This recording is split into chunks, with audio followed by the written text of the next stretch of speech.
আল্লাহ রাব্বুল আলামিন বলেন, মিনহা খালাকনাকুম ওয়া ফিহা নুঈদুকুম ওয়া মিনহা নুখরিজুকুম তারাতান উখরা।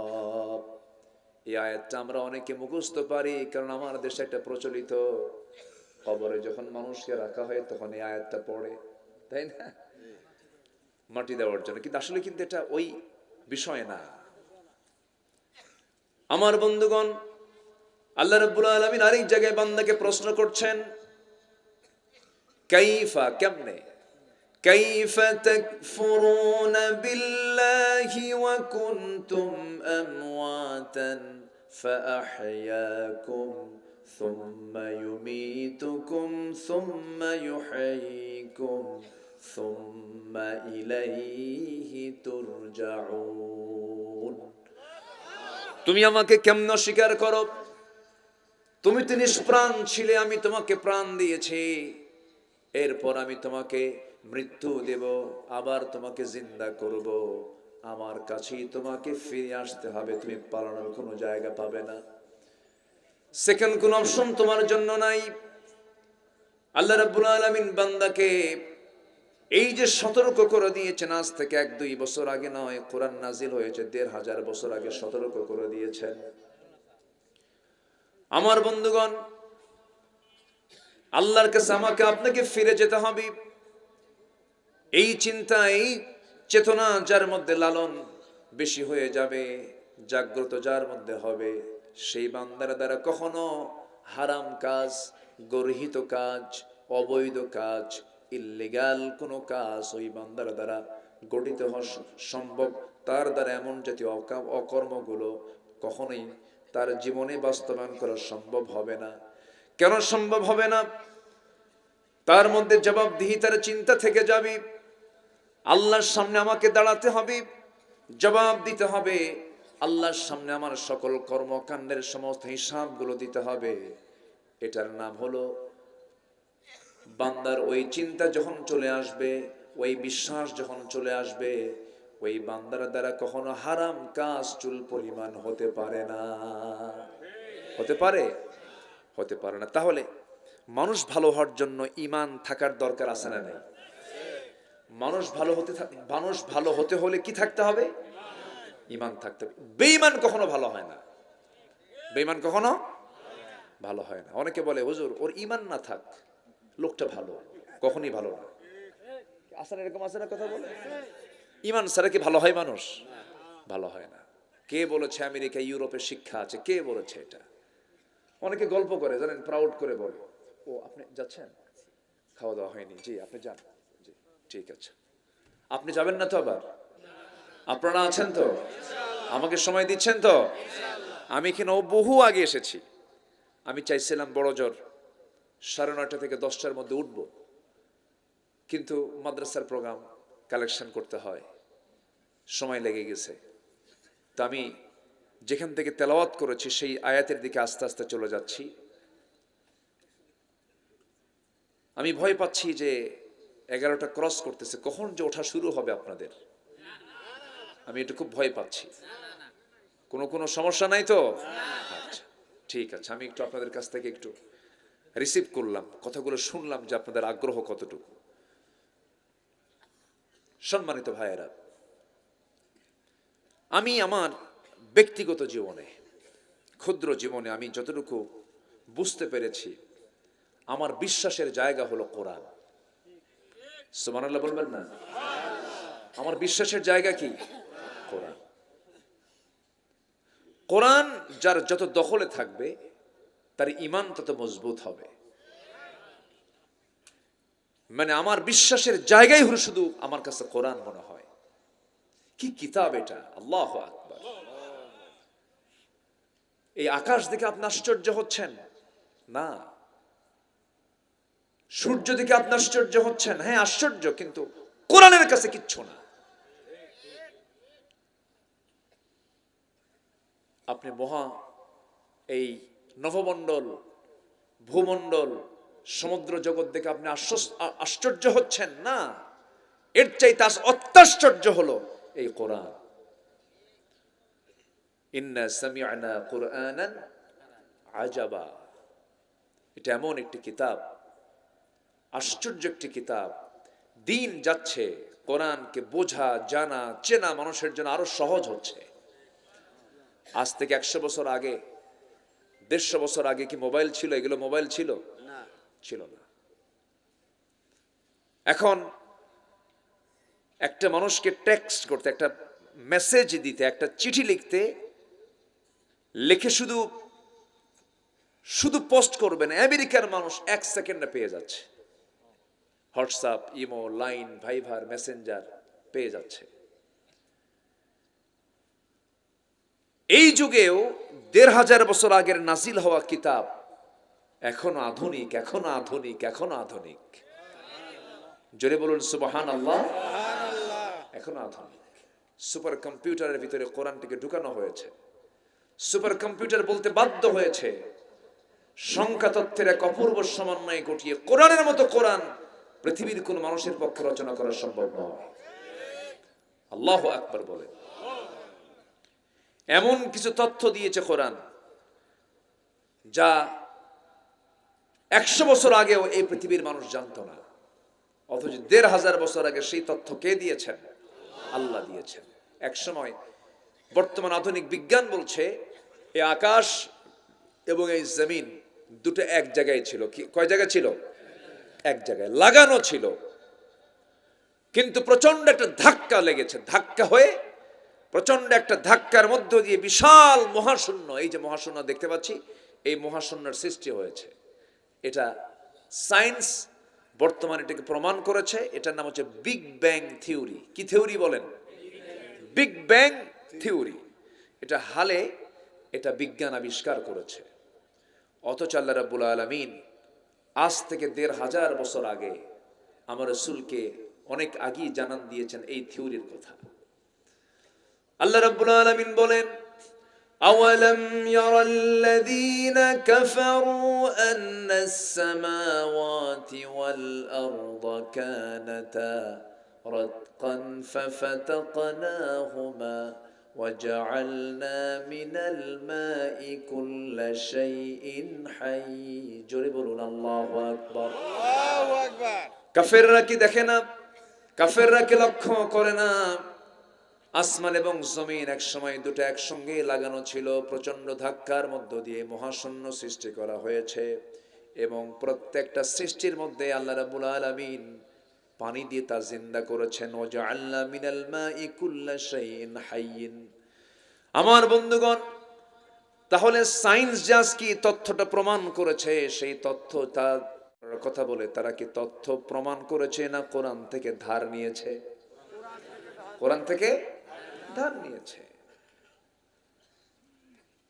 কোন গবেষণাগার চলবে না কোরআন ছাড়া। আপনি কোন দিক থেকে এটাকে চান? আপনি কোন সেবা আপনি নিতে চান? কোন খেদমত আপনি নিতে চান? কোন উপকার আপনি নিতে চান? কোন কল্যাণ আপনি নিতে চান? সব পাবেন এই কিতাবের ভিতরে। জোরে বলে সুবহানাল্লাহ। কি চান আপনি? আল্লাহ রাব্বুল আলামিন সকল কিছু বলে দিয়েছেন। রাষ্ট্রপতি রাষ্ট্রের পদ্ধতি চাও পাবে, আইনজীবী আইন নিতে চাও আইন পাবে, শিক্ষক শিক্ষা নিতে চাও শিক্ষা পাবে, সায়েন্টিস্ট সায়েন্স নিতে চাও সায়েন্স পেয়ে যাবে, গবেষক গবেষণা নিতে চাও গবেষণা পেয়ে যাবে। অর্থাৎ একটা মানব জীবনের জন্য যত দিক এবং বিভাগ প্রয়োজন সমস্ত কিছু আয়োজন করেছেন মহান রব্বুল আলামিন এই কিতাবের ভিতরে। জোরে বলি সুবহানাল্লাহ। সব কিছু বলে দিয়েছেন। আর সেই 30 পারা কোরআন কই মুখস্থ করছে? কই? ও, আপনি জানেন এর দাম কত?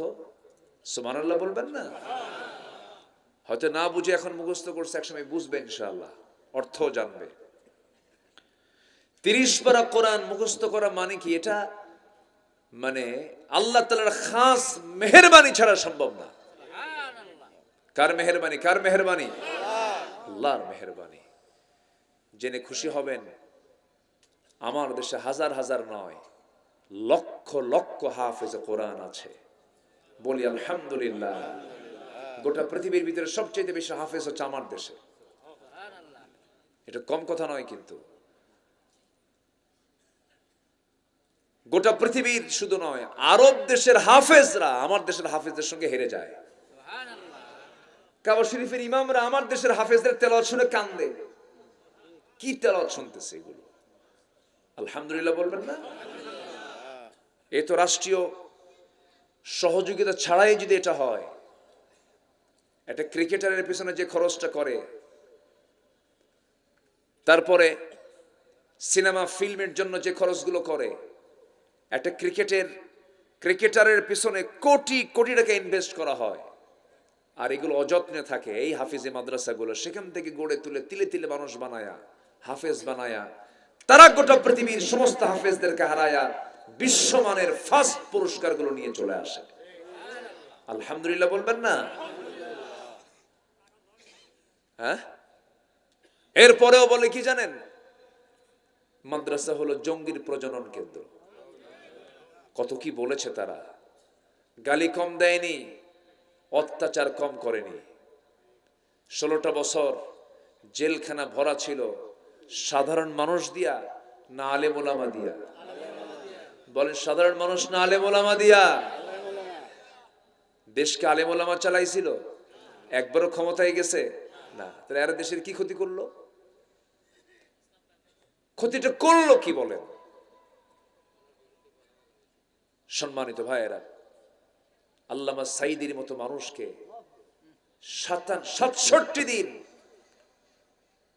রিমান্ডে নিয়ে একটানা 3 দিন 3 রাত তাকে এক চেয়ারে বসায়া নামাজ পর্যন্ত পড়তে দেয় নাই, ঘুমাতেও দেয় নাই। মাথা চক্কর মেরে পড়ে গেছেন, থাপ্পড় পর্যন্ত মেরেছে হিন্দু অফিসার দিয়া। এগুলো ভিতরের কথা। সম্মানিত বন্ধুগণ, সম্মানিত ভাইয়েরা, শাইখুল হাদিস মরহুম আল্লামা আজিজুল হক রাহিমাহুল্লাহ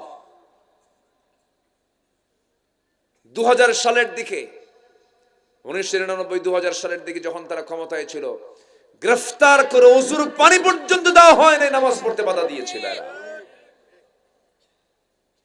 এই চিত্র তাদের এই সময়ের আগের থেকেই। তাদের দলের নামের সাথে ছিল আওয়ামী মুসলিম, মুসলিম বাদ দিয়েছে। সলিমুল্লাহ মুসলিম হল, মুসলিম বাদ দিয়েছে। কবি নজরুল ইসলাম কলেজ, ইসলাম বাদ দিয়েছে। সংবিধানে বিসমিল্লাহ ছিল, বিসমিল্লাহ বাদ দিয়েছে। ওদের কাছে ইসলাম, মুসলিম, বিসমিল্লাহ ছিল বিরক্তিকর। আল্লাহ ওদেরকে নিষিদ্ধ করে দিয়েছেন।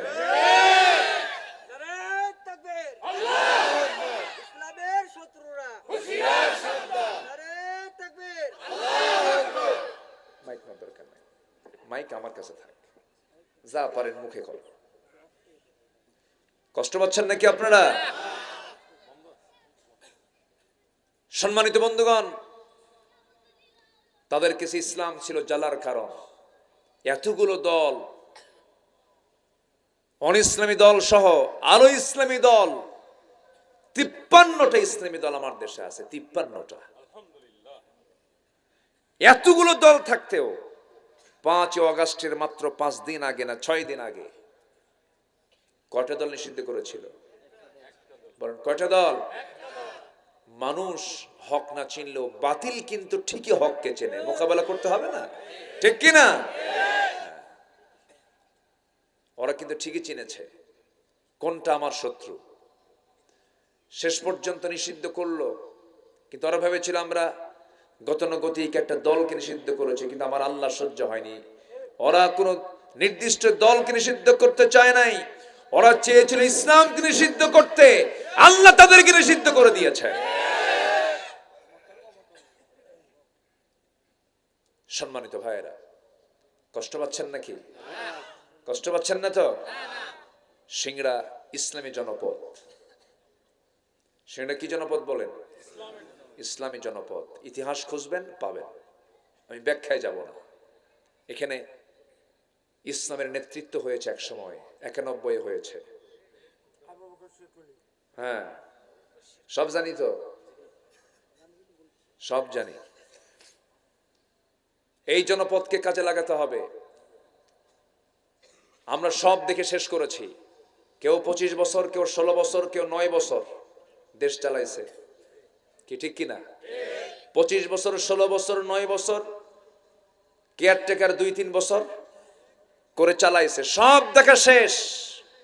কেউ নামাজের বিল সংসদে টানে নাই, কেউ নামাজ কায়েম করতে চায় নাই, কেউ যাকাত প্রতিষ্ঠা করতে চায় নাই। অতএব আমরা বেনামাজি সরকার দেখতে চাই না, নামাজি সরকার দেখতে চাই। সব দেখা শেষ। আগামীর দেশ দেখতে চাই আমরা কোরআনের দেশ, কোরআনের দেশ, কোরআনের দেশ। রাজি আছেন কারা কারা? হাত উঁচু করে দেখা।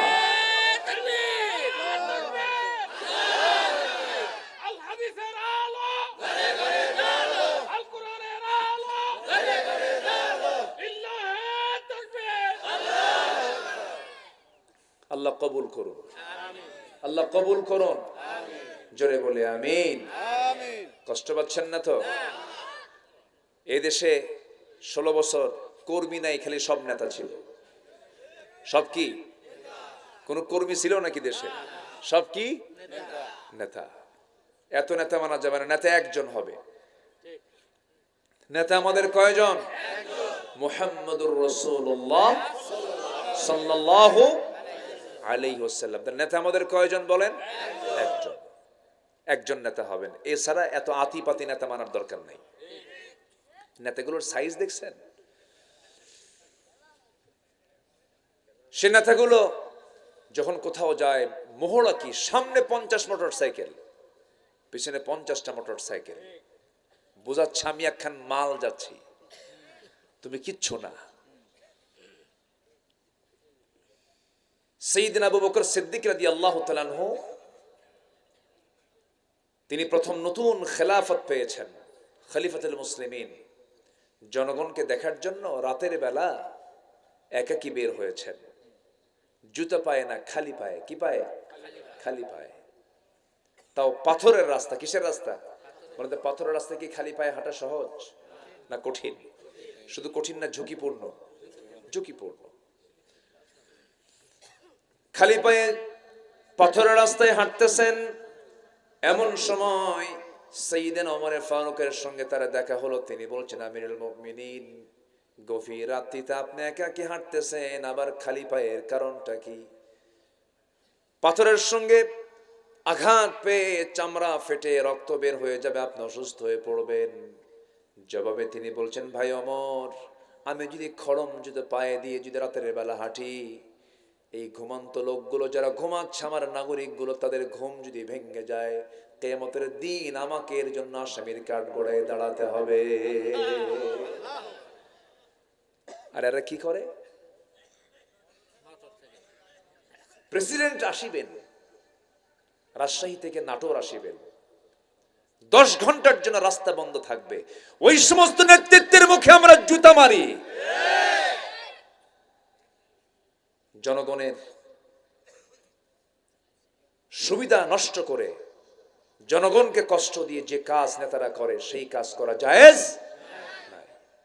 আমি নিজের চোখে দেখেছি, মালয়েশিয়ার প্রধানমন্ত্রী মাহাথির মোহাম্মদ তার স্ত্রীকে নিয়ে মালয়েশিয়াতে শপিং করছেন, বাইরে ঘুরতেছেন, একটার পুলিশ তার আগেও নাই পরেও না, একা একা ঘুরতেছে।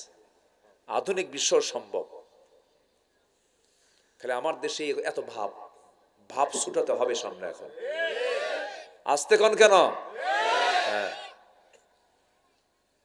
শাসক যদি শাসকের ভাব নেয়, ওই শাসক আমরা, শাসক হতে হবে খাদেম। খাদেম কি হতে হবে? খাদেম। সাইয়েদনা আবু বকর কি জুতা পায়ে হেঁটেছেন? খালি পায়ে। কার জন্য? জনগণের ঘুম যেন নষ্ট না হয়। চিন্তা করুন, আমরা কেমন শাসন দেখতে চাই? আস্তে করে এমন শাসন কি আমরা দেখতে চাই? নেতা মানবো বেনামাজি না নামাজি? ইসলামী দল নন ইসলামী দল? হ্যাঁ, মনে হয় রাগ করতেছেন। হুজুর এগুলো কি কন? কি রাগ করতেছেন না তো? রাগ করা যাবে না, আমি কল্যাণের জন্য বলছি, রাগ করবেন না। কবরে গেলেই তো দল নিয়ে প্রশ্ন হবে। ভাবতেছেন দলের কথা ইসলামে নাই? কবরে গেলেই দল নিয়ে প্রশ্ন হবে। মার রব্বুক, তোমার রব কে? ওমা দীনুক, তোমার দল কি? কি দল? আজ থেকে কি দল? আরো জোরে, আরো জোরে, আরো জোরে। আছে না আমার দেশে ইসলামী দল ছাড়া আরো দল আছে না? যে দলের নামে শুধু ইসলাম নাই, আছে না নাই? ওগুলোর সংখ্যা কম না বেশি? হ্যাঁ, ওগুলোর সংখ্যাও কিন্তু বেশি। মন খারাপ করা যাবে না ভাইয়েরা। আমাদের দায়িত্ব হক কথাগুলো বলে ফেলা, হকের উপরে টিকে থাকতে হবে আমাকে আপনাকে। আমার ইমান কেউ ছিনতাই করে নিয়ে যাক, আমি তা হতে দেব না। আমার ইমানটাকে আমার সংরক্ষণ করার জন্য চেষ্টা করতে হবে। যুবকরা, সেই নেতৃত্ব মানতে যাবে না যে নেতৃত্ব মানতে গিয়ে তোমার ইমানটা হেরে যাবে, তুমি চরিত্রহীন হয়ে যাবে। তোমার হাতে মদের বোতল তুলে দেবে, তোমার হাতে নারী তুলে দেবে, তোমাকে ইয়াবা তুলে দেবে, তোমাকে চরিত্রহীন করে তুলবে, তোমাকে চাঁদাবাজ বানাবে, ছিনতাইকারী বানাবে। যে সমস্ত নেতা তোমার হাতে ইয়াবা তুলে দেয়, মদের বোতল তুলে দেয়, নারী তুলে দেয়, তুমি সেই সমস্ত নেতার মুখে জুতা মেরে থুতু মেরে ইসলামের দিকে ফিরে আসো, তোমার জন্য জান্নাত অপেক্ষা করতেছে। ওগুলো বাদ দিয়ে দাও। কোনো শান্তি নাই। শান্তি আছে? শান্তি নাই। জুলুম করবেন, জুলুমের ফল আপনাকে ভোগ করতেই হবে। কম জুলুম করছে বলেন, আমার কি দোষ ছিল ভাই? প্রথম মামলা দিয়েছে 1999 সালে, সেকেন্ড মামলা এই গভর্নমেন্টের আমলে, এরাই মামলা টামলা দিল। মাহফিলে গেছে, যে পাবনা, আপনাদের এলাকায় তো পাবনা একটা মাহফিল ছিল আমার, আমি মঞ্চে উঠলাম, আলোচনা করতেছে সিরাতের উপরে। 1 ঘন্টা আলোচনা হয়ে গেছে, হঠাৎ করে আমাকে লক্ষ্য করে গুলি মারতেছে। গোলাগুলি শুরু হলো, মঞ্চে আগুন ধরিয়ে দেওয়া হলো, মাহফিলের সেক্রেটারিকে সেখান থেকে গ্রেফতার করা হলো। সব ঘটনা ওরা ঘটায়। 3 দিন পর শুনি ওরা একটা মামলা করেছে, সেই মামলার 1 নম্বর আসামি আব্দুল্লাহ আমিন। কি কথা কি বুঝতেছেন আপনারা? আমার 1 নম্বর আসামি বানায় দিল। 2018 সাল বাড়ি ঘেরাও করলো, ঘেরাও করে আমাকে গ্রেফতার করে থানায় নিয়ে গেল। ওসি সাহেবের সামনে গিয়ে বসলাম। ওসি সাহেব বলতেছে, হুজুর চা খান। চা খাইলাম। হুজুর, আমি আপনার খুব ভক্ত, আমি আপনার দেখে কাঁদতেছি, ভালো লাগতেছে না, আপনাকে গ্রেফতার করা ঠিক হলো না, কিন্তু হুজুর করব কি? উপরের নির্দেশ। কিসের নির্দেশ? উপরের নির্দেশ। উপর কে? আল্লাহ। আজ থেকে উপর কে? উপর কে? তাহলে ওর মধ্যে শিরিক আছে না নাই বলেন তো? শিরিক আছে না নাই? উপর কে? আল্লাহ। সাব্বিহ ইসমা রাব্বিকাল আ'লা। উপরে কে? আল্লাহ। সবার উপরে আল্লাহ। আর ও উপরে কি কয় দেখেন, উপরের নির্দেশ। বললাম আচ্ছা ভালো, আর কি হুজুর কি করব? পরিবার আছে, ছেলে মেয়ে আছে, চাকরি বাঁচান তো ফরজ। আমি বললাম ইমান বাঁচান তো নফল। মামলা খান দিয়া পাঠায় দিল জেলখানায়। গেলাম, ঢুকলাম, ঢুকে দেখি এক বুড়া চাচার সামনে দাঁড়ানো। সালাম একখান দিয়ে বলে, বুড়া চাচা আমারে সালাম দেখো, হুজুর আপনি এই জায়গায় জেলখানায় ঢুকছেন? খুব খুশি হলাম। তো বললাম, ঢুকলাম জেলে, আপনি হলেন খুশি, এটা আবার কেমন কথা? হুজুর ওয়াজ শুনতে যাই আপনার, কত দূর থেকে ওয়াজ শুনি, কাছে যেতে পারি না, মুসাফা হয় না, মোয়ানাকা হয় না, গল্প হয় না, এখন সবই হবে, বসেন থাকে।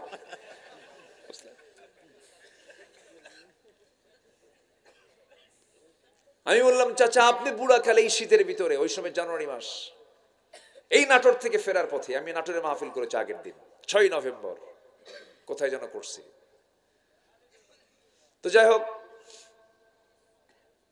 প্রায় 3-4 মাস ছিলাম, তো তখন শীত পড়ে গেছে। তো বললাম যে চাচা এই শীতের ভিতরে আপনি কেন এই জায়গায়? বাবা বইলেন না, বোমা হামলা, বোমা হামলা।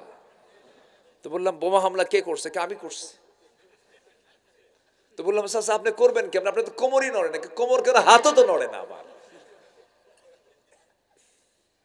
এই হলো চিত্র। তারা অনেক নাটক করেছে, নাটকের অবসান হয়ে গেছে, ঠিক কিনা? অভিনেত্রী, সেই নাটকের অভিনেত্রী আর নাই, উনি এখন দিল্লি, মামু বাড়ি দিল্লি। আল্লামা সাইদির বহু আগের বক্তব্য হুবহু মিলে গেছে। আল্লাহওয়ালা মানুষ তো, আলহামদুলিল্লাহ। এমন একটা সময় আসবে পালানোর জন্য একটা ইঁদুরের গর্ত খুঁজে পাবা না। বাস্তব কিনা, বাস্তব কিনা, বাস্তব কিনা? পাচ্ছে কোথাও জায়গা আছে? কোথাও জায়গা নাই। ইতিহাস থেকে শিক্ষা নেওয়ার তৌফিক আল্লাহ পাক আমাদের সবাইকে দান করুন। যারাই জুলুম করিবেন তারাই বিপদে পড়িবেন। মাথায় রাখিবেন কথাগুলো, বুঝিয়া রাখিয়েন। কি কথা কি বোঝা যায়? চাঁদাবাজি কিন্তু এখন একদল করে, আছে কিনা? যারাই জুলুম করিবেন তারাই ধরা খাইবেন। জনগণ ধরিলে ছাড়িতে কেউ পারিবে না, ঠিক কিনা? আল্লাহ তুমি বোঝার তৌফিক দাও, জোরে বলি আমিন। সম্মানিত ভাইয়েরা, আমাদের নেতা কয়জন হবে বলেন তো? রব কয়জন? কে? আরো জোরে। নেতা কয়জন? কিতাব কয়টা? ব্যাস, আর কিচ্ছু লাগবে না। বেশি কিছু খুঁজতে যাবেন, ধরা খেয়ে যাবেন। রব একজন, আল্লাহকে ধরব। নেতা একজন, মুহাম্মদ সাল্লাল্লাহু। কিতাব কয়টা? একটা। যা বলবে তাই শুনবো, কোরআন যা বলবে আমি তাই শুনবো, ঠিক কিনা বলেন? পীর কি বলেছে, বুজুর্গ কি বলেছে, কে কি বলেছে, এটা আমার দেখার বিষয়। কোরআন কি বলেছে, হাদিস কি বলেছে, কি কথা ক্লিয়ার? তাহলে আমার কোনো সমস্যা, শয়তান ওয়াসওয়াসা দিতে পারবে না। সম্মানিত ভাইরা, আমি যেখান থেকে তেলাওয়াত করেছি, আল্লাহ তাআলা তার রাসূলকে কি জন্য পাঠিয়েছেন দুনিয়াতে, কিছু কথা তিনি তুলে ধরেছেন। এবং নবীজির জীবন থেকে আমাদের কিছু অনুকরণীয় কিছু আদর্শ আছে, যেগুলোকে ফলো করলে জান্নাত পেতে কোনো বেগ পেতে হবে না। তাহলে আদর্শ মানবো সাধারণ নেতার না মহান নেতার? আদর্শ মানবো আমরা ছাতা মাতা বিড়ি খাওয়া মোষ মোটা নেতার না আমার নবীর? সে মোষগুলো দেখছেন, সে মোষকে 2.5 ইঞ্চি মোটা, হাইব্রিড জাতের মোষ, ঠিক কিনা বলেন? এরকম মোটা। আল্লাহ কইল দাড়ি রাখ, মোষ কাট, আর এরা থুইছে মোষ বড় দাড়ি কাটো। মোষ বড় দাড়ি কাটো। সম্মানিত ভাইয়েরা, আমরা সেই নেতৃত্বের দিকে যাব যে নেতৃত্বের দিকে গেলে পরে আখিরাত ক্লিয়ার। যেরকম সুবহানাল্লাহ, কি ক্লিয়ার? আখিরাত ক্লিয়ার। কি নেতা আল্লাহ পাক আমাকে বানিয়েছেন, আমার জন্য বানিয়েছেন, যাকে কবরে লাগবে। আল্লাহু আকবার। কবর থেকে উঠবো যেদিন, মিজানে লাগবে, পুলসিরাতে লাগবে, হাউজে কাউসারেও লাগবে। কোথায় যাবেন আপনি তাকে ছাড়া বলেন? কোথাও তাকে ছাড়া উপায় নাই। আমার নবী যেমন করে একদিন বয়ান করতেছিলেন, সামনে থাকে এক সাহাবী বলছেন, হুজুর হাশরের ময়দানে আপনাকে কেমনে পাবো আমরা? কান্নার রোল পড়ে গেছে। আর আমার রাসূল বললেন, সাহাবীরা কাল হাশরের ময়দানে আমাকে কোথাও যদি না পাও, 3টা জায়গার মধ্যে যে কোনো একটা জায়গায় তোমরা পেয়ে যাবে। নাম্বার 1 হলো মিজানের পাল্লায় তোমরা খুঁজবে। মিজানের পাল্লায় যদি না পাও, আমাকে পুলসিরাতে খুঁজবে। পুলসিরাতে যদি না খুঁজে পাও, হাউজে কাউসার অবশ্যই তোমরা আমাকে পেয়ে যাবে। জান্নাতের পেয়ালা দিয়ে আমি তোমাকে সুন্দর করে, সেই জান্নাতের পেয়ালা দিয়ে তোমাকে আমি কাউসার, হাউজে কাউসার থেকে পানি পান করায় দেব। জনমের তৃষ্ণা নিবারণ হয়ে যাবে। আমি তুমি দুজন মিলে জান্নাতে প্রবেশ করব। জোরে বলি সুবহানাল্লাহ। যে নেতা মরার পরে বিপদ হবে, সে নেতা ধরে লাভ আছে নাকি?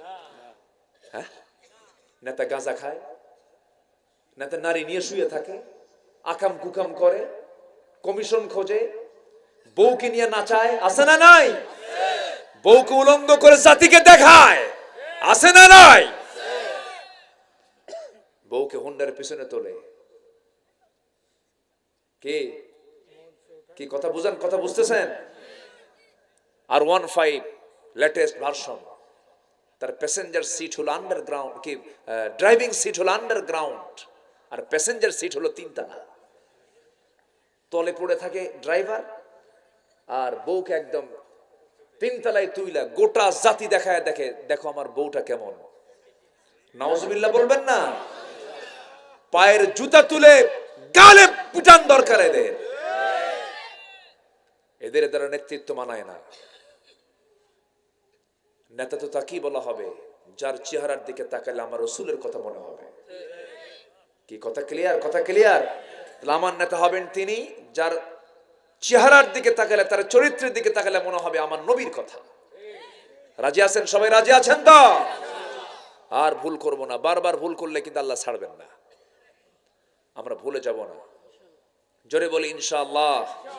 তাহলে আমরা চরিত্র নেব কোন নেতা থেকে? কোন নেতা থেকে?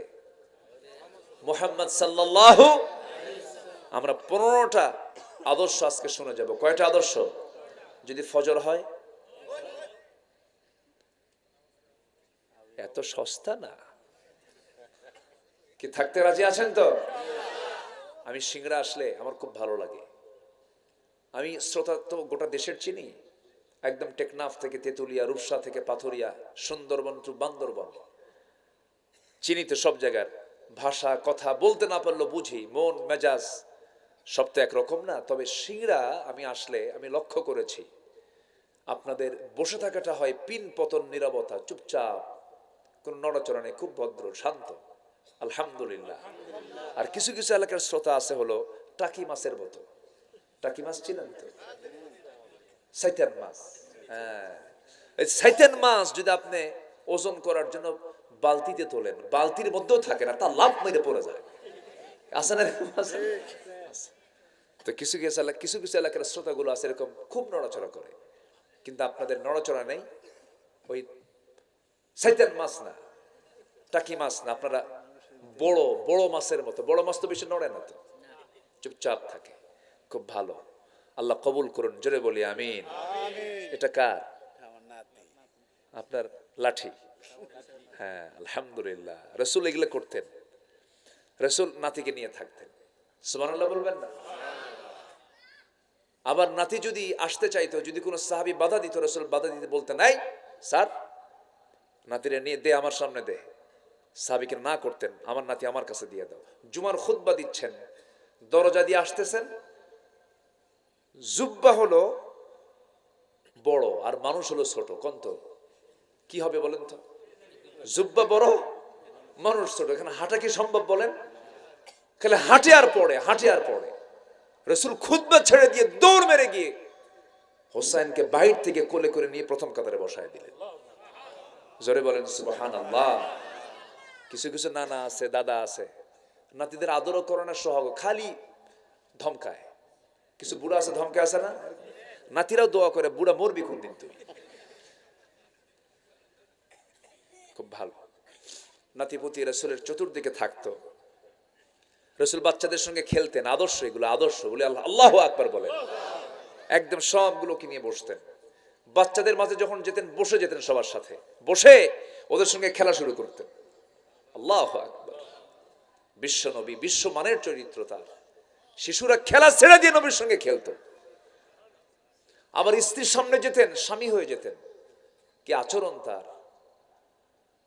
উহুদের যুদ্ধ চলতেছে, যুদ্ধের দামামা, এর মাঝে আমার নবীজি রাতের বেলা, রাত্রে আকাশে চাঁদ, চাঁদনি রাতে আমার নবীজি তাঁবুর ভিতরে ঢুকে বলছে, আয়েশা, সারাদিন যুদ্ধ করলাম, ক্লান্ত শরীর, সাহাবীরা সব ঘুমাচ্ছে, আবার সকাল হলে যুদ্ধ লেগে যাবে, তোমাকে টাইম দিতে পারলাম না, চলো না একটু বাইরে বের হই, খুনসুটি করি, এটা দৌড় মারি, দেখি তো কে ফার্স্ট হয়। সুবহানাল্লাহ বলবেন না? কি স্মার্ট, কি স্মার্ট ছিলেন মুহাম্মদ সাল্লাল্লাহু।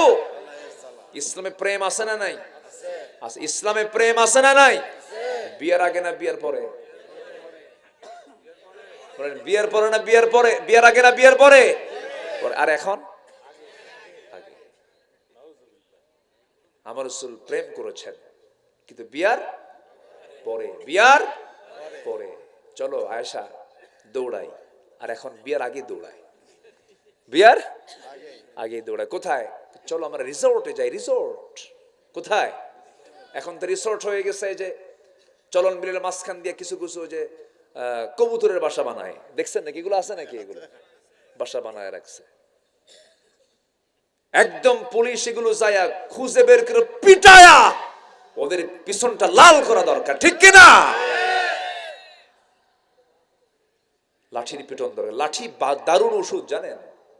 বেরহাত লাঠির ওষুধ কিন্তু মারাত্মক জিনিস। এটার দরকার আছে না নাই বলেন তো? আছে। রাসূল বলেছেন এটা দিয়েও মাঝে মাঝে সাইজ করো। নামাজ না পড়লে 10 বছর পার হয়েছে নামাজ পড়ে না, বিল আসা, লাঠি দিয়ে পিটাও। শাসনের দরকার আছে না নাই?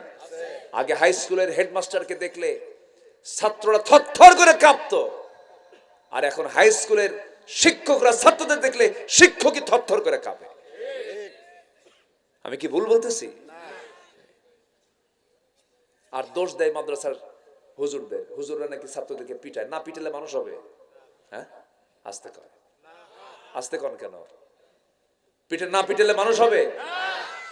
পিটাতে হবে, কিন্তু আদর দিয়া। কি দিয়া? আদর দিয়া, সোহাগ দিয়ে পিটাবেন আপনি। সোহাগ দিয়ে সোহাগ ছাড়া পিটলে আবার উল্টা পাল্টা হয়ে যাবে। সোহাগ কি? শাসন করা তারই মানায় সোহাগ করে। যে মাদ্রাসার বিরুদ্ধে একটা রিপোর্ট এরকম বলে যে মাদ্রাসায় হুজুররা পিটায় বেশি। না, শাসন তো করতে হবে। হাফেজ হওয়া সস্তা? হাফেজ হওয়া সস্তা নয়। যে ছেলেটা কই গেল, কম সময় লেগেছ। হাফেজ যে হয় আল্লাহ তাআলার খাস মেহেরবানি, খাস মেহেরবানি, খাস মেহেরবানি। চোখ বন্ধ করে মাদ্রাসায় সন্তানকে দিয়ে দিবেন, হাফেজ বানাবেন। আগে হাফেজ হবে ক্লাস 5 শেষ। আমি নিজে একটা মাদ্রাসা করেছি, 15 বছর 16 বছর তো কিচ্ছু করতেই দেয়নি ওরা, বুঝলেন? যা করি সব নিয়ে চলে যায়। তো একটা মাদ্রাসা করেছি, সে মাদ্রাসা আমি নতুন কারিকুলাম, গোটা পৃথিবী ঘুরছি তো, কম বেশি টুকরা এদিক সেদিক ঘুরছি। একটা সিলেবাস আমি প্রণয়ন করে মাদ্রাসা একটা চালু করেছি। ক্লাস 5ও শেষ হবে, তার হিফজও শেষ হবে। বাংলা, ইংরেজি, আরবি সব শিখবে। কোরআনটা তার আপনি এর মধ্যে মুখস্থ করে ফেলবে সে। কোরআন তো এটা মুখে মুখে মুখস্থ হয়ে যায়, এটা মুখস্থের বিষয়। আল্লাহু আকবার বলেন। এমন হাফেজ আমার দেশে আছে 36 দিনে হাফেজ। কয় দিনে? 2 মাসে হাফেজ, 3 মাসে হাফেজ, 4 মাসে হাফেজ। তাহলে কোরআন কি কঠিন কিছু না? তো আমি এরকম একটা সিলেবাস করেছি, তার 5 হয়ে যাবে, হেফজও শেষ হয়ে যাবে। এরপর সে যদি ডাক্তার হয়, সে যদি ইঞ্জিনিয়ার হয়, সে যদি জজ হয়, সে যদি মন্ত্রী হয়, সে যদি এমপি হয়, শুধু এমপি হবে না, হাফেজ এমপি হবে, হাফেজ ইঞ্জিনিয়ার হবে। সে যদি ডাক্তার হয়, হাফেজ ডাক্তার হবে, হাফেজ ইঞ্জিনিয়ার হবে। রড চোর হবে না, রডের বদলে বাঁশ দেবে না, ঠিক কি না? তাহলে এমন শিক্ষার দরকার আছে না নাই? আচ্ছা, উত্তরবঙ্গের জন্য আমি বগুড়ায় করেছি। আমার হোম টাউন হচ্ছে বগুড়ার শেরপুরে, আমার জন্মস্থান এটা। শেরপুরের একদম হার্ট পয়েন্টে, প্রাণ কেন্দ্রে আমি এমন একটা মাদ্রাসা আমি ওপেন করেছি এবছরই। মোটামুটি সেখানে ভর্তি প্রায় শেষের দিকে, সীমিত ছোট করে আমি প্ল্যান করেছি। এইভাবে আমি চিন্তা করেছি, আমার বন্ধু মহল এবং আমাদের গ্রুপ, আমি এরকম প্ল্যান করেছি, গোটা দেশে একটা শিক্ষার বিপ্লব ছাড়া এই জাতির বিপ্লব সম্ভব হতে পারে না। জাতির মধ্যে ঢুকায় দিতে হবে কি বলেন তো? কি ঢুকায় দিতে হবে? কোরআন ঢুকায় দিতে হবে। তোমার নিয়ে তো অনেক ওয়াজ করলাম, তুমি এসে বসার কারণে বহু ওয়াজ হয়ে গেছে। হাতে কি লাগাইছো? ওটা ব্রেসলেট, স্মার্ট লাগে না? ঠিক আছে, লাগাও, ভালো। ওদেরকে কোনো কাজে নিরুৎসাহিত করব না। যেটা মন্দ ফাইন করে মন্দটা বুঝাইয়া দিয়ে তারপরে তাকে ক্লিয়ার করব। আমরা ধমক দেব না, ধমক দিলে আপনার ঈমান ঝুঁকিতে পড়ে যাবে। কোনো বাচ্চাকে ধমক দেওয়া জায়েজ নাই। সম্মানিত ভাইয়েরা, তাহলে আদর্শ নেব আমরা কয়জন থেকে বলেন তো? কয়জন থেকে? বেশি জন হলে পরে কি অসুবিধা না? একজন থেকে নেব, তিনি হচ্ছেন মুহাম্মদ সাল্লাল্লাহু আলাইহি ওয়াসাল্লাম। আম্মা জানা আয়েশার সঙ্গে তিনি দৌড় মারলেন রাতের বেলা, দৌড় মারলেন, কিন্তু আমার রাসূল দৌড়ানটা আসতে দিলেন। আয়েশা যেন খুশি হয়, আয়েশা যেন ফার্স্ট হয়। রাসূল দৌড়াচ্ছেন অভিনয় করে। কি করে? মূল দৌড় মারলে পারবে? আয়েশার ক্ষমতা আছে, মহিলা মানুষের ক্ষমতা আছে। আস্তে করে কি কিছুই তো কর না। ক্ষমতা নাই মানে 16 বছর কি এমনি চলছে নাকি? হ্যাঁ, বুদ্ধি বেশি কার, নারীর না পুরুষের? মেয়েদের বুদ্ধি নাই। কতটুকু দেখছেন? হাঁটুর নিচে কয় হাই হাই। বাড়িতে যান, খবর আছে কিন্তু।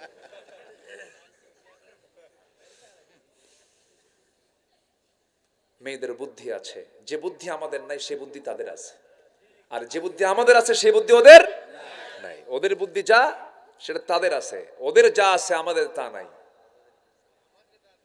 আমাদের যা আছে ওদের তা নাই, এটা বুঝতে হবে। ওদেরও লাগবে আমাদেরও লাগবে, কাউকে খাটো করার দরকার নাই। সম্মানিত ভাইয়েরা, ওরা যা পারে আমরা তা পারবো? বাচ্চাটা নিয়ে যা আদরটা করে ওরা, আমার মায়েরা যে কষ্টটা করেন, এই নবজাতক সন্তান সারা রাত কান্দে, সারা রাত দুধ খায়, মাকে একটাবারের জন্য বিরক্ত হয় না। আর যদি বউটা একদিনের জন্য যদি আপনাকে দিয়া যায়, এই বাচ্চাটা তুমি একটা দিন দেখো, কয় যে আষাঢ় খাবে আল্লাহ জানে, ঠিক কিনা? তাহলে ওদের ফাংশনে ওনারা আছেন, আমাদের ফাংশনে আমরা আছি, দুজনই দরকার। বলি আলহামদুলিল্লাহ। আমার বন্ধুগণ, দৌড়ের পাল্লায় রাসূল তাকে জিতায়া দিলেন। আম্মা জান আয়েশা দারুণ খুশি হলেন, হুজুর আমি আপনাকে হারায়া ফেলছি। কিন্তু রাসূল তো বুঝতে দিলেন না। অনেকদিন পর আমার রাসূল বলছেন, আয়েশা ওই যে রাতে তুমি আমাকে দৌড় মেরে হারিয়ে দিয়েছো, আজকে দেখি দৌড় মারে কে পারে। মদিনার মাটিতে আমার রাসূল আম্মা জান আয়েশার সঙ্গে এবার দৌড় মারলেন, আসল দৌড়টা মারলেন। এক দৌড়ে রাসূল আম্মা জান আয়েশাকে হারিয়ে দিয়ে মুস্কি হাসি মেরে বলছে, আয়েশা, চক্কর মেরে তিনি চেহারা ঘুরায় নিয়ে বলছেন, আয়েশা ওই যে হারাইছিল আজকে জিতায় দিলাম। যেরকম সুবহানাল্লাহ। মুহাব্বত কাকে বলে, ভালোবাসা কাকে বলে, রাসূল তা অভিনয় করে বুঝিয়ে দিয়েছেন। আমার নবীজি সবকিছু শিখিয়ে দিয়েছেন। এই জন্য আমরা আদর্শ দেখলে একটা আদর্শের দিকে খুঁজে বেড়াবো, আমার নবীর আদর্শটাকে আমরা খুঁজবো। আল্লাহ তাআলা নিজে বলে দিয়েছেন, লাকাদ কানা লাকুম ফি রাসূলিল্লাহি উসওয়াতুন হাসানাতুন লিমান কানা ইয়ারজুল্লাহা ওয়াল ইয়াওমাল আখির ওয়া যাকারাল্লাহা কাসীরা। জোরে বলুন আল্লাহু আকবার। তোমাদের জন্য উত্তম আদর্শের বাস্তব নমুনা কেউ নন, শুধুমাত্র একজন ব্যক্তি, তিনি হচ্ছেন মুহাম্মদ সাল্লাল্লাহু আলাইহি ওয়াসাল্লাম। তিনি কেমন ছিলেন তার কিছু অনুকরণীয় আদর্শ আমরা একটা একটা করে বলবো। এখনো 15টা আদর্শ পড়ে আছে বলা, নুরু আজকে শেষ না শুরু। নাম্বার 1 হলো, সবাই মনে রাখবেন কিন্তু ফলো করবো আমরা, মানবো আমরা, জোরে বলে ইনশাআল্লাহ।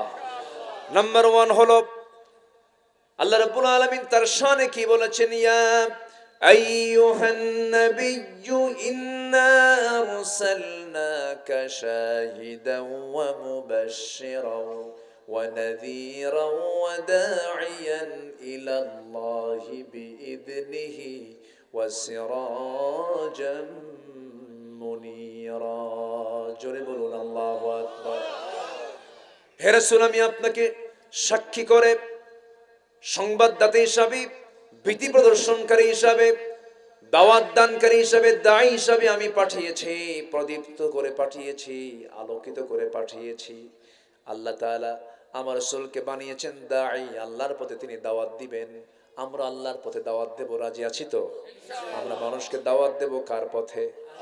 আসতে বলবেন না, কার পথে? আল্লাহর পথে। আল্লাহ রাব্বুল আলামিন আরেক জায়গায় রাসূলকে লক্ষ্য করে বলছেন, উদউ ইলা সাবিলি রাব্বিকা বিল হিকমাতি ওয়াল মাউইযাতিল হাসানাহ ওয়াজাদিলহুম বিল্লাতী হিয়া আহসান ইন্না রাব্বাকা হুয়া আ'লামু বিমান দাল্লা আন সাবিলিহি ওয়া হুয়া আ'লামু বিল মুহতাদিন। জোরে বলুন আল্লাহু আকবার। সূরাতুন নাহল 125 নম্বর আয়াত। আল্লাহ রাব্বুল আলামিন রাসূলকে বলেছেন, আপনি মানুষকে দাওয়াত দিন, প্রজ্ঞার সাথে, উত্তম নসিহার সাথে মানুষকে দাওয়াত দিন। দাওয়াত দিতে গেলে প্রজ্ঞার দরকার আছে না নাই? হিকমতের দরকার আছে না নাই? উত্তম পন্থায় আমরা দাওয়াত দেব একমাত্র কার পথে? এটা আমাদের দায়িত্ব। যদি কেউ দাওয়াত না গ্রহণ করে, এখানে টেনশন করার কোনো কারণ নাই। আমার নবীজি দাওয়াত দিয়েছেন আবু জেলকে একবার না বারবার। আমার রাসূল তার চাচা আবু তালেবকে দাওয়াত দিয়েছেন একবার না বারবার। নূহ আলাইহিস সালাতু ওয়াস সালাম মানুষকে দাওয়াত দিয়েছেন, শুধু দিনের বেলা নয়, রাতেও দাওয়াত দিয়েছেন। ইন্নী দাআউতু কওমি লাইলান ওয়া নাহারা। দাউদ নূহ আলাইহিস সালাম বলেন, আমি মানুষকে দাওয়াত দিয়েছি দিনে রাতে। 900 বছর দাওয়াতি কাজ করে ইসলাম কবুল করেছে মাত্র 70 থেকে 80 জন। তিনি কি ব্যর্থ না সফল? বলেন, ব্যর্থ না সফল? কেউ আসুক বা না আসুক, এটা আমার দেখার বিষয় না। আমার দাওয়াত দেওয়া দায়িত্ব, দাওয়াত দেওয়া দায়িত্ব। এই দায়িত্ব পালন করব তো আমরা। আচ্ছা, প্রথম দাওয়াত দিয়েছেন রাসূল বউকে। কাকে? বউকে। আমরা কাকে দাওয়াত দিব? স্ত্রী। কি বউ শব্দ একটু মনে হয়, এই বউ বেশি আপন মনে হয় না, স্ত্রী বেশি আপন মনে হয়? বউ না, এই জন্য বউ কইলাম। আর যার বউ না, দেখেন যার বউ না, এখন এখন আরেক দিকে চলে গেল। থামেন না, ওইদিকে আসবো তো। আমার নবীজি জাবালে নূর থেকে, যেই জাবালে নূরের ভিতরে গারে হেরার ভিতরে আমার নবীজির 5টা বছর কেটে গেছে। আমার নবীজি তখন 2টা মেয়ের বাপ। কয়টা মেয়ের বাপ বলেন? 2টা মেয়ের বাপ।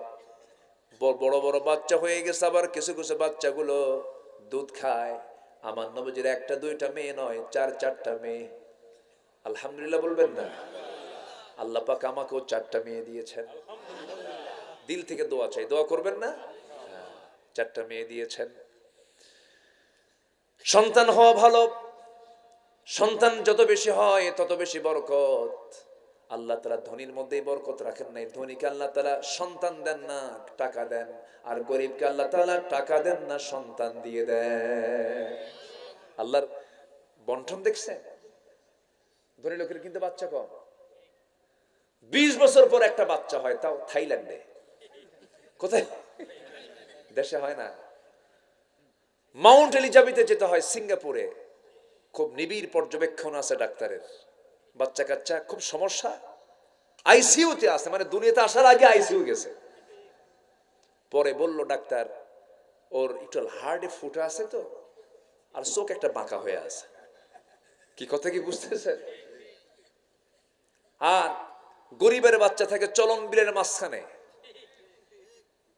এই শীতকালে রাস্তা নাই,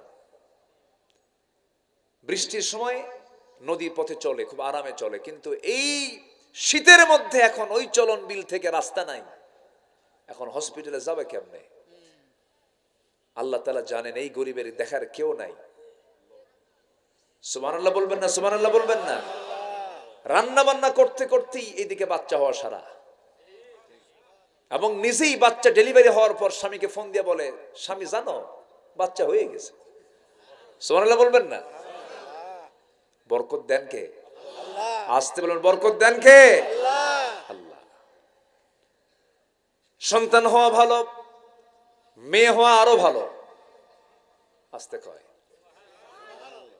বিয়ে কি আপনি দিবেন নাকি? আপনি টেনশন করতেছেন নাকি আপনারা? আমার বন্ধুগণ, মেয়ে হওয়া আরো ভালো, কারণ রাসূল বলেছেন, ছেলেদের ব্যাপারে এমনটা কথা বলেন না। রাসূল বলেছেন, যার ঘরে 3টা মেয়ে তার জন্য 3টা পৃথক জান্নাত থেকে যাবে। আল্লাহু আকবার। মেয়ে যার আছে ঘরে তার রহমত আছে। রাসূল বলেছেন, মেয়ের জন্য আগে বাজার করো। যারা মেয়ের বাপ হয়, বিয়ে দিলে পরে ঘন ঘন মেয়ের বাড়ি যায়, যায় না? আমার বাপকে আমি দেখি, মেয়েদের দিকে টান বেশি হয় বাবার, আবার মেয়েরাও বাপকে বেশি টানে, বাবার দিকে টানটা বেশি থাকে। যার বাড়িতে শুধু ছেলে সন্তান আছে তারা কিছু দুঃখ বোঝে। ছেলের সন্তানগুলো ডান পিটা হয়, একটু ধমকায়, আছে না? এরকম আছে না? কিন্তু মেয়েদের মুখ থেকে কখনো ধমক পাবেন না। মেয়েদের মনটা নরম হয়, আব্বার দিকে সুন্দর করে একটা ডাক মারে। আমার রাসূল মেয়েদেরকে খুব পছন্দ করেছেন, খুব মোহাব্বত করেছেন। আমার নবীজি মেয়েদের জন্য বাজারটা আগে করতে বলেছেন। রাসূল মেয়েকে বিয়ে দিয়েছেন, ফাতিমাকে গরিবের সাথে দিয়েছেন, আবার কুলসুমকে দিয়েছেন ধনীর সাথে। আমার নবীজি সব দিকে স্ট্যান্ডার্ড রেখেছেন। দেখো, ধনীও জামাই আমার, গরিবও জামাই আমার, আমি কাউকে বাদ দেই নাই। সুবহানাল্লাহ বলেন। আবার কোনদিন সাইয়েদনা আলী তার ভাইরা ওসমান জিন্নুরাইনের কাছ থেকে চুল পরিমাণ কিছু চান নাই, বলেন নাই, ভাইরা তুমি তো বহু ধনী, আমারে কিছু দাও। হযরত আলী বলতেন, আমার কাছে গরিবী জীবনটাই ভালো, ধনী হওয়ার শখ নাই। মাঝে মাঝে ওসমান জিন্নুরাইন নবীর সামনে এসে বলতেন, হুজুর আমার বড় শখ হয় আমি যেন গরিব হয়ে যাই, ধনীর সম্পদ আমার ভাল লাগে না। বলেন তো এরকম এরকম ধনীকে আজকের সমাজে পাওয়া যাবে? কোন ধনীকে এসে বলবে, হুজুর আপনি আমার জন্য দোয়া করেন আমি যেন গরিব হই, এরকম এরকম এরকম ধনী আছে কেউ? গোটা দুনিয়া হলেও পেট ভরবে না। আল্লাহু আকবার। ওসমান জিন্নুরাইন বললেন, হুজুর আমি যেন গরিব হয়ে যাই, আমার এত সম্পদ হচ্ছে কেন, আমি তো আমার আর ভাল লাগতেছে না। আমার নবীজি বললেন, ওসমান এমন দোয়া তো সাধারণ ভাবে কেউ চায় না, তুমি আমার কাছে এমন দোয়া চাইলা, কিন্তু আমি তোমার কাছ থেকে কিছু কথা শুনতে চাই। কি? ওসমান বলো তো, তুমি যখন খাইতে নাও তোমার খাওয়ার অভ্যাসটা কি? বলো। হুজুর আমি যখন উটের পিঠেও বসি, শুধু বিছানায় নয়, শুধু নিচে নয়, উটের পিঠেও যদি খাইতে বসি, সেই খাওয়া বস্তু উটের পিঠ অনেক লম্বা উঁচু জায়গায় উট চলতেছে, সেই জায়গায় খেতে বসেছি আমি, উট চলতেছে, খাওয়া চলতেছে, এমন সময়ও যদি আমার হাত থেকে যদি কোনো একটা দানাও যদি পড়ে যায় নিচে, আমি উটকে বসায় দেই, বসায় দিয়ে সেই দানাটা সুন্দর করে ধুয়ে মুছে আবার আমার মুখে তুলে নেই। রাসূল বললেন, ওসমান তোমার যে চরিত্র, সম্পদ তো কমার চরিত্র না, তোমার সম্পদ আরো ডাবল হবে। আল্লাহু আকবার বলেন।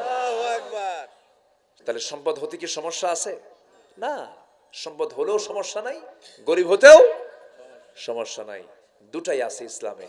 শুধু ফকির না, ধনীও হতে হবে, আবার যদি কেউ গরিব হয় তাতেও কোনো সমস্যা। ভাইরা তারা দুজন আপন ভাইরা, কোনোদিন চান নাই ভাইরা তুমি আমাকে এটা দাও, আমার গরিবী জীবনই ভালো, তুমি যা আছো তুমি থাকো, আমার যা আছে আমি আছি। আল্লাহু আকবার বলেন। হিংসা থাকে না তখন। আপনি যখনই কিছু কামনা করবেন তখন কি কি কি আসে? হিংসা চলে আসে। আমার নবী যে মেয়ে ফাতিমাকে বিয়ে দিয়েছেন, একজন গরিবের সাথে কিচ্ছু নাই, টাকা নাই, পয়সা নাই, ধন নাই, দৌলত নাই, ঘর নাই, বাড়ি নাই, কিন্তু চরিত্র আছে। আল্লাহু আকবার বলে। কিন্তু আপনার জামাই আপনি পেয়েছেন, টাকা আছে, পয়সা আছে, ঘর আছে, বাড়ি আছে, কিন্তু চরিত্র নেই, লুচ্চা। কাম হবে? কাম হবে? হবে না। তাহলে কি আগে দরকার? চরিত্র। বলেন কি আগে দরকার? চরিত্র। আমার বন্ধুগণ, নবীজি মেয়ে ফাতিমাকে যখন বিয়ে দিবেন, ধনী ধনী সাহাবীরা আসে, রাসূল বললেন আমার পছন্দ হয় নাই। সাইয়েদনা আলী সবার শেষে গেলেন, রাসূল বলছেন, আলী তুমি কিছু বলবা নাকি? হুজুর কি যে বলবো নিজেও জানি না। তুমি কি আমার মেয়েকে বিয়ে করবা নাকি? হুজুর দিলে করব। সুবহানাল্লাহ বলবেন না? নবী বললেন, তোমার কাছে আছে কি? হুজুর কি থাকবে আর, এই যে আমার বডিতে যা আছে তাই, আমার ঘরও নাই, বাড়িও নাই, টাকা নাই, পয়সা নাই। রাসূল বললেন, বিয়ে যে করবে ন্যূনতম কিছু টাকা তো থাকতেই হবে, মোহরানা দিতে হবে, ফাতুহুন্না উজুরাহুন্না ফারিদা, টাকা পয়সা কিছু লাগবে তো। হুজুর টাকা পয়সার দায়িত্ব দিলে পরে তো সম্ভাবনা আমার কাছে কিচ্ছু নাই। কি আছে বলো? এই যে ঢাল, এই যে তরবারি, ঢালটা বেচে আসো, তরবারি লাগবে যুদ্ধে যাওয়ার জন্য, ঢাল ছাড়াও যুদ্ধ চলে, ঢাল বেচো, ঢাল বেচার টাকাই হবে আমার মেয়ের বিয়ের মোহরানা। যেরকম সুবহানাল্লাহ। ঢাল বিক্রি করতে গেছেন সাত সকালে, সাইয়েদনা ওসমান সামনে পড়ে গেছেন। সাইয়েদনা আলী বলছেন, আমি ঢালটা বিক্রি করব। ওসমান বলছেন, কেন? বিয়ে ঠিক হয়েছে। কার সাথে? শালীর সাথে। কার সাথে? কি কথা বুঝেন নাই? কথা বুঝতেছেন না? আপনার শালীর সাথে বিয়ে ঠিক হয়ে গেছে। ঠিক আছে, ভালো কথা। তিনি জানতেন না, বড় জামাই জানেন না, বিয়ে ঠিক হয়ে গেছে। ওসমান জিন্নুরাইন বলেন, তুমি তো কিছুক্ষণ পর আমার ভাইরা হয়ে যাচ্ছ, দাও ঢালটা আমি কিনবো। 500 দিরহাম দিলেন, ঢালটা কিনে নিলেন। কিনে নেওয়ার পরে টাকা নিয়ে সাইয়েদনা আলী চলে যাচ্ছেন পিছন থেকে। ওসমান জিন্নুরাইন বলছে, আলী এইদিকে আসো, আত্মীয় তো কিছুক্ষণ পর হয়ে যাচ্ছ, ভাইরা তো হচ্ছ, কিছু গিফট কিছু উপহার তো দেওয়াই লাগে। এই যে ঢালটা নিলাম, ঢালটাও তোমাকে হাদিয়া স্বরূপ দিয়ে দিলাম, যাও। ঢাল আর টাকা নিয়ে চলে গেলেন, নবীর সামনে দাঁড়ালেন। রাসূল বলছেন, আলী ঢাল বুঝে বিক্রি হয় না? বিক্রি হয়েছে। কোথায় বিক্রি হয়েছে? এই যে টাকা আনছি। কার কাছে বিক্রি করলে? ঢাল তো নিয়ে আসলে। কোথায়? ঢাল বিক্রি করছে, আবার হাদিয়াও পাইছি। কে? কোন লোকটা? ওসমান। লোক আর খুঁজে পাও নাই। সুবহানাল্লাহ। আত্মীয়ের মধ্যে যে প্যাঁচ লাগাইছো। আমার বড় জামাইকে আমি কিছুই বলতে পারলাম না, বড় জামাইয়ের সঙ্গে কোনো পরামর্শ করতে পারলাম না। তুমি আগে গিয়ে ঢোল পিটে আসছো, আমার বড় জামাই যেন কি মনে করে। কিন্তু জামাই তোর কোনো ছেঁচড়া জামাই না, আমার আপনার মতো। সুবহানাল্লাহ বলবেন না? আরে আজকের জামাইরে যদি না বলা হয়, বড় জামাই জানে না যে আমার শালীর বিয়া, তোর বাপের রেখে তোর বাপই বিয়া করাক, আমার যাওয়ার ঠেকা পড়ে নাই। কি ঠিক কিনা কর? এরকম তো ছেঁচড়া জামাই না। ওসমান জিন্নুরাইন বললেন, খুব খুশি হয়েছি, যাও আলী, রাসূলুল্লাহর চয়েস খুব ভালো। সুবহানাল্লাহ বলবেন না? টাকা নাই পয়সা নাই, এরপরে একজন ধনী সাহাবী বলছেন রাসূলুল্লাহর চয়েস খুব ভালো। আল্লাহু আকবার। আমার নবীজি মেয়েকে বিয়ে দিয়ে সালাম দিয়ে বিদায় দেন নাই। আমার নবীজির মেয়ে ফাতিমাকে বিয়ে দেওয়ার পর থেকে নিয়া মৃত্যুর দিন পর্যন্ত আমার নবীজি ফাতিমাকে 3টা দিন পার হতে দেন নাই, দেখা সাক্ষাৎ না হয়ে থাকতেন না। আমার নবীজি 3 দিন পার হলে ছটফট করতেন, আমার কলিজার টুকরা ফাতিমা কই গেল। সুবহানাল্লাহ, সুবহানাল্লাহ। এত তার সন্তানদের প্রতি টান ছিল, পরিবারের প্রতি টান ছিল। এগুলো সুন্নাহ, এগুলো কি বলেন? সুন্নাহ। আপনার স্ত্রীর মুখে খাবার তুলে দিবেন, এটা সাদকা দান। এটা আপনার সন্তানকে আপনি আদর করবেন, এটা আপনার জন্য সাদকা। আপনার সন্তানের মুখে খাবার, এটা সাদকা। এগুলো সুবহানাল্লাহ বলেন। আমরা এগুলো বুঝি না তো। অনেক বাপ আছে মেয়েকে বিয়ে দিয়া ওই যে বিদায় দিয়ে দিলার মনে মনে করে বিপদ গেল, এরকম বাপ আছে। কিন্তু আসলে এরকম কিছু বাপ আছে না? আছে। সালাম একখান দিয়া বিদায় দিয়ে দিল, মেয়ের বাড়ি যায় না, 2 যুগ যায়, 10 বছরও চলে যায়, মেয়ের বাড়ি যায় না। এটা ঠিক না। আমার নবী মেয়েদেরকে বিয়ে দিয়েছেন, ঘন ঘন সংবাদ নিয়েছেন, মেয়ে আমার তুমি কেমন আছো। একদিন বলতেছে, আব্বা আপনি রাষ্ট্রপতি মানুষ, আমার স্বামী গরিব মানুষ, ঘর নাই বাড়ি নাই, ছোট্ট 2টা আপনার নাতি, দারুণ কষ্ট হয়, আমার বাড়িতে কোনো খাদেমা নাই, আপনি একজন যদি খাদেম দিতেন খুব ভালো হতো। সহিহ বর্ণনা, কিন্তু সহিহ হাদিস এটা। আমার নবীজি বললেন, ফাতিমা তুমি কি বলতে চাও বলো। আব্বা একটা খাদেম দেন, একটা কাজের মানুষ দিলে ভালো হয়। আমার নবীজি সঙ্গে সঙ্গে বলছেন, ফাতিমা তুমি কি তোমার বাপকে কখনো কাউকে দিয়ে কাজ করাতে দেখেছো নাকি? না। তোমার বাবা মুহাম্মদ বিন আব্দুল্লাহ নিজের কাপড় নিজে ধুয়ে ফেলে, নিজের ঘর নিজে ঝাড় দেয়, নিজের কাজ নিজে সম্পন্ন করে। তোমার বাবা কোনো মানুষকে দিয়ে কাজ করায় না, কাজ করাতে পছন্দ করে না। ফাতিমা এই দুনিয়ার জীবন না, এই দুনিয়ার জীবন নয়, আখিরাতের জীবন তুমি চাও যদি, তাহলে কাজের মানুষের প্রয়োজন নাই, তোমাকে একটা আমল শেখায় দেই। সুবহানাল্লাহ, আলহামদুলিল্লাহ, আল্লাহু আকবার। 33 34 বার করে এই আমলটা সকাল সন্ধ্যা করবে। আল্লাহ রাব্বুল আলামিন তোমার গোটা দিনের সমস্ত কাজের জিম্মাদার আমার আল্লাহ হয়ে যাবে। যাও, চলে যাও ফাতিমা, কাউকে লাগবে না, কোনো লোকের দরকার নাই। সুবহানাল্লাহ, সুবহানাল্লাহ। রাগ করতেছেন? কথাগুলো বলি, পরিবার জীবনে দরকার আছে না নাই? আচ্ছা, আমার নবীজি বউদেরকে মহব্বত করতেন। এক বউ না একাধিক বউ? কোনটা কঠিন বলেন, কোনটা কঠিন? রাসূল কোনটা করেছেন? কঠিনটা করেছেন। আমরা যেন কঠিনের মধ্যে না যাই। ওই দেখছেন কই কি লেবি,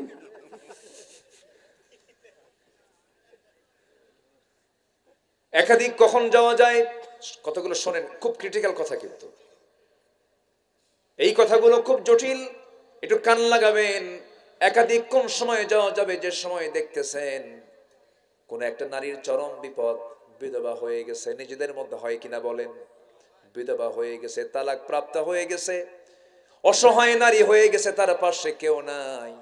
এমন সময় এই সমস্ত কারণে আপনি বিয়ে করতে পারেন, কিন্তু আজকে কি বিধবার দিকে যায় নাকি, তালাকের দিকে যায় নাকি? তাহলে আপনি যে বিয়েটা করতে চাচ্ছেন, বলেন যে বিয়ে করা সুন্নত, ওই যে বিধবা সুন্নত, তালাক প্রাপ্ত সুন্নত, অসহায় সুন্নত। তাদেরকে যদি তুমি ওই নিয়তে বিয়ে করো যে না, তার অসহায়তা দূর হয়ে যাক, তার বিধবা, তার কষ্টের জীবন এটা দূর হয়ে যাক, তালাক প্রাপ্ত নারী তার অসহায়তা দূর হয়ে যাক, সেই সময় যদি আপনি বিয়েটা করে নিতে পারেন, এটা আপনার জন্য সওয়াবের কারণ হতে পারে। তবে এরপরেও আপনার বাড়িতে অশান্তির যদি কোনো পরিবেশ তৈরি হয়, এটাও আপনাকে খেয়াল করতে হবে। আল্লাহ বলছেন তোমার জন্য একটাই উত্তম, ফাওয়াহিদাতান, একটাই তোমার জন্য উত্তম। কে বলে দিয়েছেন? আসতে বলবেন না, কে বলে দিয়েছেন? আমার মায়ের আজকের আমার ওয়াজে দারুণ খুশি। হুজুর ওয়াজ একখান দিলেন আপনি, কি রাগ করতেছেন নাকি আপনারা? লোড বেশি নিলে সমস্যা না বলেন? লোড বেশি নিলে তো সমস্যা তো। আর মেয়ে মানুষ না, ওরে বাপরে বাপ, সব মেনে নেবে, কিন্তু এটা মানার দারুণ কঠিন ব্যাপার। হুরের গল্প করলে তাদের সহ্য হয় না। রাতের বেলা এই গল্প করা যাবে না, কিন্তু হুরের গল্প যদি করেন সকালবেলা করেন। রাতের বেলা যদি এই শীতের ভিতরে লেপের মধ্যে দুইজন শুয়ে যদি বলেন, জানো জান্নাতে কিন্তু আল্লাহ তাআলা আমাকে 10,000 হুর দেবে, বলবে বালিশ না ওই দিক কায় থেকে শুয়ে পড়, এদিকে তাকাবি না। আল্লাহ তাআলা মেয়েদেরকে এই তবিয়ত দিয়ে, নেচার দিয়ে বানিয়েছেন। আমার নবীজি দোয়া করতেছেন, আল্লাহ আমার খাদিজাকে জান্নাত দাও। পিছন থেকে আম্মা জান আয়েশা কয়, বুড়ির জন্য এখনো কান্না লাগে? চিন্তা করুন, আম্মা জান আয়েশার মতো মানুষ। উম্মে সালমা আমার নবীজির আরেক স্ত্রী, আম্মা জান আয়েশা বলতেছে, ও তো খাটো। কি কথা কি বুঝতেছেন? ও তো কি খাটো। রাসূল বলতেছেন, তুমি যে কথাটা বললা খাটো, এই শব্দ যদি 7 সমুদ্রে ছেড়ে দেওয়া হয়, লামাজাজাতহু, তোমার এই কথার ওজনে সব পানিগুলো বিবর্ণ হয়ে দুর্গন্ধ হয়ে যেত। তাহলে কাউকে খাটো বলা, কালো বলা কি যাবে? আজ থেকে যাবে? যাবে না। কিছু মহিলা আছে আবার খুব সুন্দরী হলে, স্বামী একটু কালো হলে খুব গালমন্দ করে। একটু মাদের দিকে যায়, একটু বলি নাকি, বলার দরকার আছে না? বউটা একটু সুন্দরী, স্বামী একটু কালো হয়েছে, হয়তো বিয়ে শাদী আল্লাহ জুটায় দিছে, বিয়ে শাদী হয়ে গেছে, কিন্তু দেখবেন কিছু কিছু মহিলা আছে সুন্দরের কিন্তু বড়াই করে। একটু কিছু বললেই তখন বলে, শোনো তুমি কি তোমার চেহারা দেখো? আমার দিকে তাকাইছো? এটা আয়নার দিকে চেহারা তাকায় দেখো, আমার সঙ্গে যে তোমার বিয়ে হয়েছে, তোমার 14 গোষ্ঠীর কপাল। দেখছেন কি খোটাটা মারলো, দেখেন আছে না নাই? আছে না। মা এই জাতীয় কথা বলবেন না, কখনো না। কারণ সবগুলো কার সৃষ্টি? আল্লাহ। কার সৃষ্টি? আল্লাহ। তুমি সৃষ্টির সেবা করো, আল্লাহ তোমাকে জান্নাত দিয়ে দিবেন। আল্লাহর সৃষ্টি একটাকেও আপনি খাটো চোখে দেখতে পারবেন না। সে কালো, সে লম্বা, সে খাটো, সে চিকন, বলতে পারবেন না আপনি কখনো। কখনো বলবেন না। এটা বললে কি হবে? আজ থেকে কি হবে? আরো জোরে, আরো জোরে গুনাহ হবে। আমার নবীজির সামনে এক কালো সাহাবী এসে মনটা খারাপ করে বসে আছে। রাসূল বলেন, কালো, এই তোমার মন খারাপ কেন? হুজুর আমার বিয়ে কপালে নাই।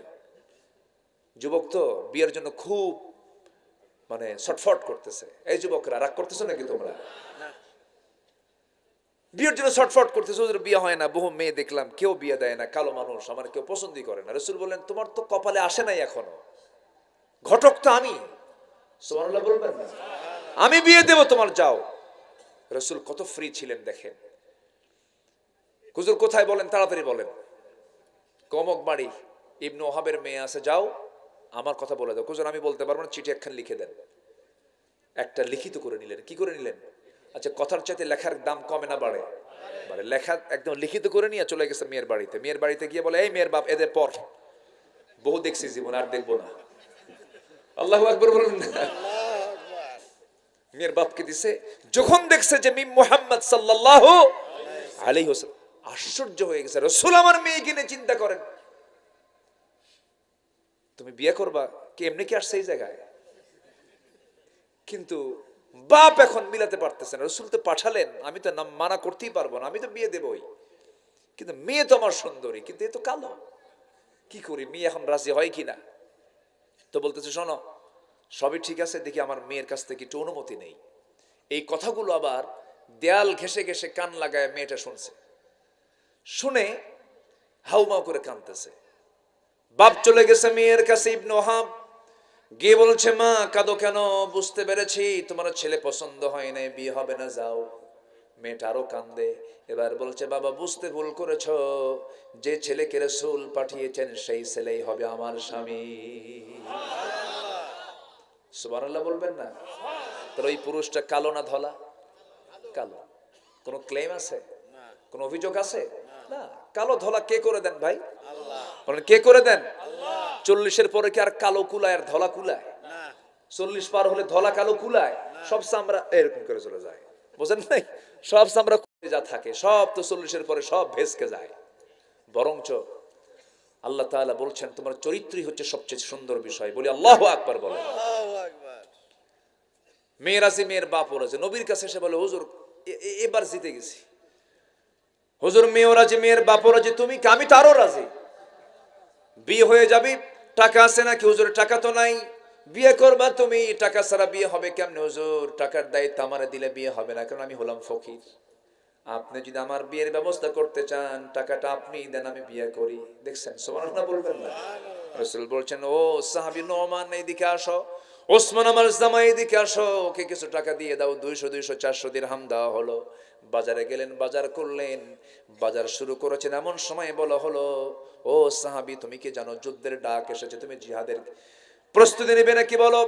বিয়ের বাজার বন্ধ করে যুদ্ধের বাজার স্বরূপ একটা ঘোড়া তরবারি কিনলেন, যুদ্ধে ঝাঁপিয়ে পড়লেন। যুদ্ধের ময়দানে গিয়ে বিয়ার হলো না, যুদ্ধে গিয়ে অংশগ্রহণ করে তিনি শহীদ হয়ে আল্লাহর দরবারে হাজির হয়ে গেলেন। শহীদ যখন হয়ে গেছেন, রাসূলকে বলা হলো, হুজুর সাদ শহীদ হয়েছে। কোন সাদ? সাদ আল আসওয়াদ আস-সুলাইমি শহীদ হয়ে গেছে। নবীজি নিজে দৌড় মেরে তার সামনে গিয়ে দাঁড়ালেন। মস্তকটা ছিন্ন হয়ে পড়ে আছে, রক্তাক্ত শরীর। আমার নবীজি তার চেহারার দিকে তাকায়, একবার হাসেন, একবার কাঁদেন। এমন সময় সাহাবীরা বলছেন, হুজুর আপনি এমন তো আচরণ কখনো করেন না, এমন করছেন কেন? রাসূল বলেন, তোমরা কি জানো আমার সাদের দিকে তাকায় হাসি এজন্য জান্নাতের হুররা তাকে টানাটানি করে বেহেশতের দিকে নিয়ে যায়। কাঁদেন কেন? কাহারে, সাদের বিয়ের ব্যবস্থা আমি করলাম, কিন্তু দুনিয়াতে সে বিয়ে করতে পারল না, এজন্য আমি কান্দি। জানাজা হয়ে গেল। রাসূল বলেন, সাহাবীরা, আমার সাদের সঙ্গী যারা বিয়ের কথা হয়েছিল, সেই মহিলা কোথায়? সেই সুন্দরী নারীটা, হুরে মদিনাটা কোথায়? সামনে হাজির করো। আড়ালে নিয়ে এসে দাঁড় করায় দেওয়া হলো। রাসূল পর্দার নিয়ম রক্ষা করে বলছেন, ও মদিনার সুন্দরী মহিলা, আমার সাদ আমার প্রিয় সাহাবী ছিল। আমার সাদ তোমার স্বামী হয়ে যেত, কিন্তু সে তো শহীদ হয়ে গেছে। যেহেতু সে শহীদ হয়ে গেছে, তার পক্ষ থেকে একটা ঘোড়া এবং একটা তরবারি সে জিহাদের ময়দানের জন্য কিনেছিল। সেই ঘোড়ার তরবারি তার পক্ষ থেকে আমি তোমাকে দিয়ে দিলাম। সাহাবী উত্তমভাবে গ্রহণ করলেন, মহিলা সাহাবী উত্তমভাবে গ্রহণ করলেন। সেই ঘোড়া, সেই তরবারি নবীজির পক্ষ থেকে নিয়ে নিলেন, বাড়ির দিকে চলে গেলেন। আল্লাহু আকবার বলেন। আমার বন্ধুগণ, আমার ভাইরা, এই দুনিয়াতে মডেল খুঁজতে গেলে, আদর্শ খুঁজতে গেলে আমার নবীর আদর্শের দিকে যেতে হবে, সাহাবে কেরামে আদর্শের দিকে যেতে হবে। অনুকরণীয় আদর্শ হলো 15টা। 1 নম্বর আদর্শ হলো, আমরা দাওয়াত দেব কার পথে? বলেন, আসতে বলবেন না, কার পথে? আল্লাহর পথে। নাম্বার 2 হলো, ভীরু হব না সাহসী হব? বলেন, ভীরু হব না সাহসী হব? 5 আগস্টের আগ থেকে নিয়ে 5 আগস্ট পর্যন্ত যে যুবকরা ছিল আমার দেশে, ভীরু না সাহসী? বলেন, ভীরু না সাহসী? সাহসী। আল্লাহু আকবার, কি সাহস তার! 7-8 বছরের এক বাচ্চা যে পুলিশে মারতেছে, দেখেন নাই? দেখেন নাই? 7-8 বছরের বাচ্চা বাপ থেকে চিনতে বের হয়ে যায়, পুলিশ থাপড়ায়। বিবেক জাগ্রত হয়েছিল। প্রত্যেক মা সন্তানকে বাইরে বের করে দিয়ে বলে, যা, কোন দিন বের হবি? আল্লাহু আকবার বলবেন না? আবার মা যদি বলে তুই যাইস না, ছেলে কয় তুমি আমারে না করো, যায় মরবো, জাতিকে মুক্ত করবো। আল্লাহু আকবার বলেন। ছেলে দুর্বল হলে মা সাহস জুগিয়েছে, মা দুর্বল হলে সে ছেলে সাহস জুগিয়েছে। সব কে জুগিয়ে দিয়েছেন? কে জুগিয়ে দিয়েছেন? আল্লাহ জুগিয়ে দিয়েছেন। একটা বিজয় এসেছে, আমাদের একটা পরিবর্তন এসেছে। এখন যুবকদের দায়িত্ব হলো চরিত্র গঠন করো। ওই বিয়ের আগে গার্লস স্কুলের সামনে যে সিট হয়ে ইতিমের মতো বসে থাকবা না, এগুলো আকাম কুকাম করবা না, SMS দিবা না, মেসেঞ্জারে চ্যাটিং করবা না, হোয়াটসঅ্যাপে ওই হি করবা না। সালাম কালাম ওখানে দেওয়ার দরকার নেই। সালাম কালাম ওখানে দেওয়া হালাল না হারাম? আচ্ছা, হালাল না হারাম? হারাম। নিজে ভালো জায়গায় সালাম দিবা, ওটা একটা গুনার কাজ, এগুলো করবা না। আল্লাহ তুমি নোংরামি থেকে বাঁচাও, জোরে বলি আল্লাহুম্মা আমিন। তাহলে আমরা হব ভীরু না সাহসী? বলেন, ভীরু না সাহসী? সাহসী। সাহস ছাড়া বদরে জয় আসছে? সাহাবীদের ভিতরে কি ছিল? সাহস ছিল। আমার নবীর মধ্যে কি ছিল? সাহস ছিল, প্রচন্ড সাহস, পিরামিড সাহস ছিল তার। তিনি ছিলেন সাহসের পিরামিড ছিলেন, এত সাহসী তিনি ছিলেন। চুল পরিমাণ ভয় পাননি, কোথাও পরোয়া করেননি। হিজরতের রাতে শত্রুগুলো অস্ত্র শস্ত্রে সজ্জিত হয়ে দাঁড়িয়ে আছে, আমার নবীজি কিচ্ছু মনে করলেন না, হাতে বালু নিয়ে শুধু নিক্ষেপ করলেন। আমার আল্লাহ প্রত্যেকটা বালুকণা প্রত্যেকটা শত্রুর চোখে চোখে পৌঁছায় দিলেন। যেরকম সুবহানাল্লাহ, ভয় কাঁপেন নাই। মুসা আলাইহিস সালামের নাম শুনলে কি মনে হয়? ভীরু? ভীরু মনে হয় না সাহসী মনে হয়? আল্লাহ কইছে, মুসা নরম সুরে একটু কালিমার দাওয়াত দিয়ে ফেরাউন রে, যেখানে যাও দাওয়াতের কাজ হচ্ছে কি, গরম না নরম? ভাই নামাজটা পড়ো, এই নামাজ পড়। কাম হবে হবে না, একটু নরম করে দাওয়াত দিতে হবে। যাও মুসা, তুমি একটু নরম সুরে দাওয়াত দিও, ঠিকঠাক মতো দাওয়াত। আল্লাহ, আমার তো জিব্বাই ঠিক নাই, আমি কই একটা হয়ে যায় আর একটা, ওই যে তোতলা মানুষ বোঝেন না, নাম যদি হয় বেলাল, বে বে বে বে বে এই বলতে তো 2 মিনিট চলে যায়। তো আল্লাহ, তুমি আমার জিব্বা অচল রেখে আমারে তুমি সুন্দর দাওয়াত দিতে বলো, আগে জিব্বা ঠিক করো। সুবহানাল্লাহ বলবেন না? উনি আল্লাহর থেকে আদায় করে নিতেন। আল্লাহর কাছে চাইতে হবে হায়া নিয়ে না বেহায়া হয়ে? বেহায়া হয়ে চাইতে হবে। একবার চাই চুপ থাকবেন, আমার লজ্জা নাই আল্লাহ, আমি এতবার বলতে পারি, কাম হবে না। আল্লাহর কাছে বলতে হবে একবার না বারবার? বারবার কি হায়া নিয়া হয়? হ্যাঁ বলেন, একবার হয় হায়া নিয়া, আর বারবার হয় বেহায়ার মতো। একদম বেহায়া থাকবে, হায়া থাকবেন, আল্লাহ দাও তুমি। মুসা ছিলেন এরকম বেহায়া চাওয়া মানুষ একজন। আল্লাহু আকবার বলেন। চাইতেন, আল্লাহ তুমি আমার জিব্বাকে ঠিক করো, এরপরে তুমি কি কবা কও। রব্বি ইশরাহ লি সাদরি ওয়া ইয়াসসির লি আমরি ওয়াহলুল উকদাতাম মিন লিসানি। বাস, কাম হয়ে গেছে, একদম জিব্বা ক্লিয়ার। আল্লাহ বললেন তুমি একটু নরম সুরে কালিমার দাওয়াত দাও। করলেন কি? আচ্ছা ঠিক আছে, যাবো আল্লাহ। আমি কি একা যাবো? কেন, তোমার ভাই হারুন কেউ নাও। হারুন ছিলেন বড় ভাই। হারুন ছিলেন কি?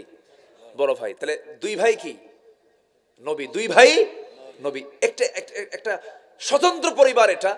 ভাই 2 জন নবী, আবার শ্বশুর সেও নবী। আল্লাহু আকবার বলেন। আবার ভাগিনা একজন আছেন ইউসা ইবনে নুন, তিনিও নবী। মোট নবী কয়জন হলো? 4 জন। বলেন কয়জন? ভাগিনা, শ্বশুর, ভাই। তাহলে ওই পরিবারটা কি পরিবার? নবী পরিবার। আল্লাহু আকবার বলেন। কি সম্মান আল্লাহ পাক এই পরিবারকে দান করেছেন।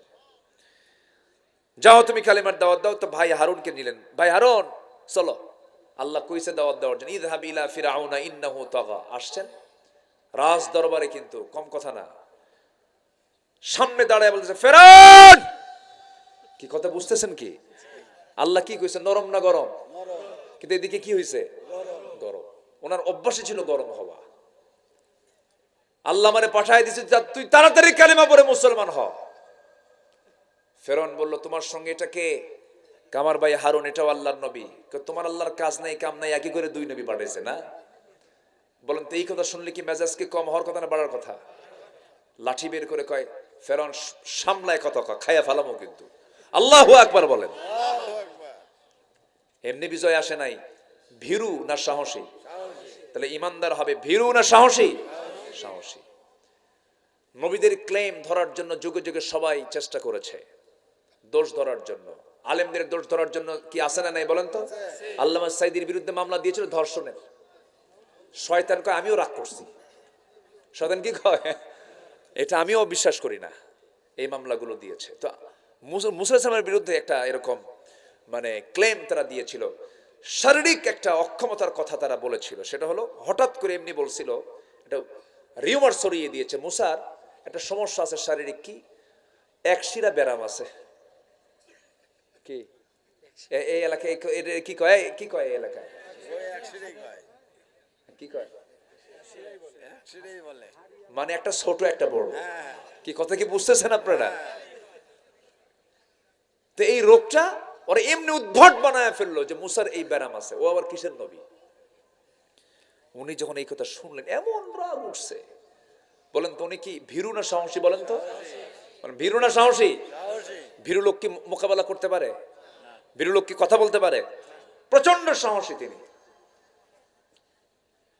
কি শেষ করে দেব না? চালাবো আলোচনা? আচ্ছা আচ্ছা ঠিক আছে।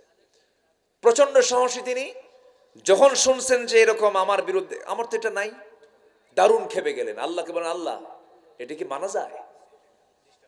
এখন আমি কি করবো? তোমার চিন্তা নাই, দেখা যাক, সমস্যা নাই। উনি করছেন কি, সেই সময় একটা সিস্টেম ছিল এটা, যদি এটা সুন্নাহ, এখন আধুনিক সুন্নাহ নয়।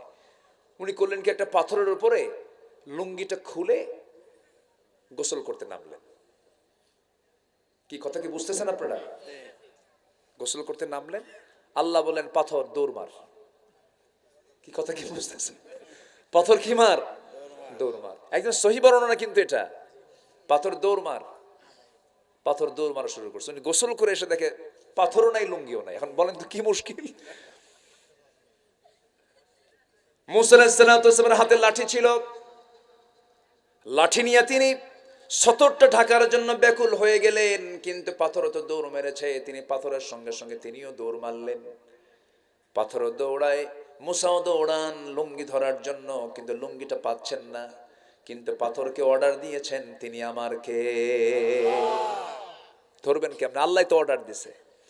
পাথর দৌড়া দৌড়া চলে যায়, মুসাও দৌড়া দৌড়া যান, কিন্তু পাথর সেই জায়গায় গিয়ে থেমে গেছে যে জায়গায় ফেরাউন তার সমস্ত মন্ত্রী পরিষদ নিয়ে বসে গেছে। সেই জায়গায় গিয়ে যখন পাথর থেমে গেছে, মুসা আলাইহিস সালাম বললেন, এই পাথর তোর কি হুঁশ কাণ্ড জ্ঞান কিচ্ছু না? আমি তো, আমার গায়ে কিছু নাই, থাম তাড়াতাড়ি। ওই লুঙ্গি হাতে নেওয়া মাত্র ওইদিকে ফেরাউন তার সমস্ত মন্ত্রী পরিষদ নিয়ে নিচের দিকে তাকায় দেখে সব ঠিক আছে। সুবহানাল্লাহ বলবেন। কি কথা কি বুঝতেছেন? কথা কি বোঝা যায়? আজকে ওদের চরিত্রের সমস্ত মুখোশ উন্মোচন হয়েছে। আলেমদের কোনো দোষ নাই, সব দোষ ওদের, সব মুখোশ উন্মোচন করে দিয়েছেন তিনি আমার কে, কে কে? আল্লাহ। আল্লাহ নাই? আল্লাহ আছেন না নাই? আছেন। কিন্তু ভীরু হওয়া যাবে না। কি হব আমরা? সাহসী। আল্লাহর কাছে দোয়া করব, কি দোয়া? রব্বানা আফরিগ আলাইনা সাবরান ওয়া সাব্বিত আকদামানা ফানসুরনা আলাল কওমিল কাফিরিন। জোরে বলুন আল্লাহু আকবার। ফাসদা বিমা তু'মার ওয়া আ'রিদ আনিল মুশরিকিন। আপনি প্রকাশ্যে শুনিয়ে দেন, আপনার কোনো ভয় পাওয়ার কোনো দরকার নাই। নাম্বার 3 হলো আমরা ধৈর্যশীল হব। কি হবে বলেন? ধৈর্যশীল হব। বেশি ধৈর্য ধরবে স্বামী না বউ? দেখছেন, বউ, তোমার ধৈর্য ধরার দরকার নাই। বেশি ধৈর্য ধরবে কে বলে? স্বামী। স্বামীর ধৈর্য বেশি থাকতে হবে, কারণ বুদ্ধি বেশি তো স্বামীর, বোঝেন নাই? পরিচালক হবে কে, বউ না স্বামী? নামাজ পড়াবে কে বলেন? নামাজ পড়াবে কে? বিচার করবে কে? ছেলে মেয়ের গন্ডগোল বিচারক হবে কে, মা না বাবা? সব দায়িত্ব আপনি নেবেন, নেতা আপনি, আর ধৈর্য ধরবে বউ না? আমার বন্ধুগণ, ধৈর্যের পরিচয় দিতে হবে। অনেক লম্বা লম্বা কথা ছিল, এমন একটা সাবজেক্ট নিয়ে বসেছি আমি, এই সাবজেক্টের উপরে 10 দিন কথা বললেও তো শেষ হওয়ার কথা না। এক একটা সাবজেক্ট, এক একটা পয়েন্ট, এক একটা ওয়াজ। নাম্বার 4 হলো পরিবারের প্রতি দায়িত্বশীলতা। পরিবারের কখনো অসচেতন হওয়া যাবে না। পরিবারকে আমরা সময় দেব। আমসিক আলাইকা লিসানাক ওয়া লিয়াসআকা বাইতাক বিকা আলা খাতিয়াতিক। রাসূল বলেন, তোমরা যদি নাজাত পেতে চাও 3টা কাজ করো।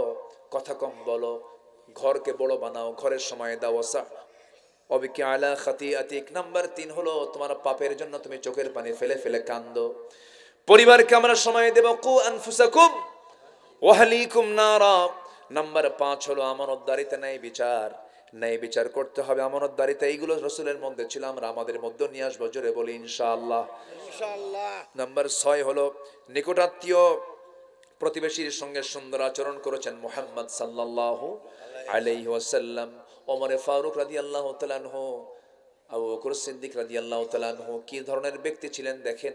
খলিফাতুল মুসলিমিন, প্রথম খলিফা।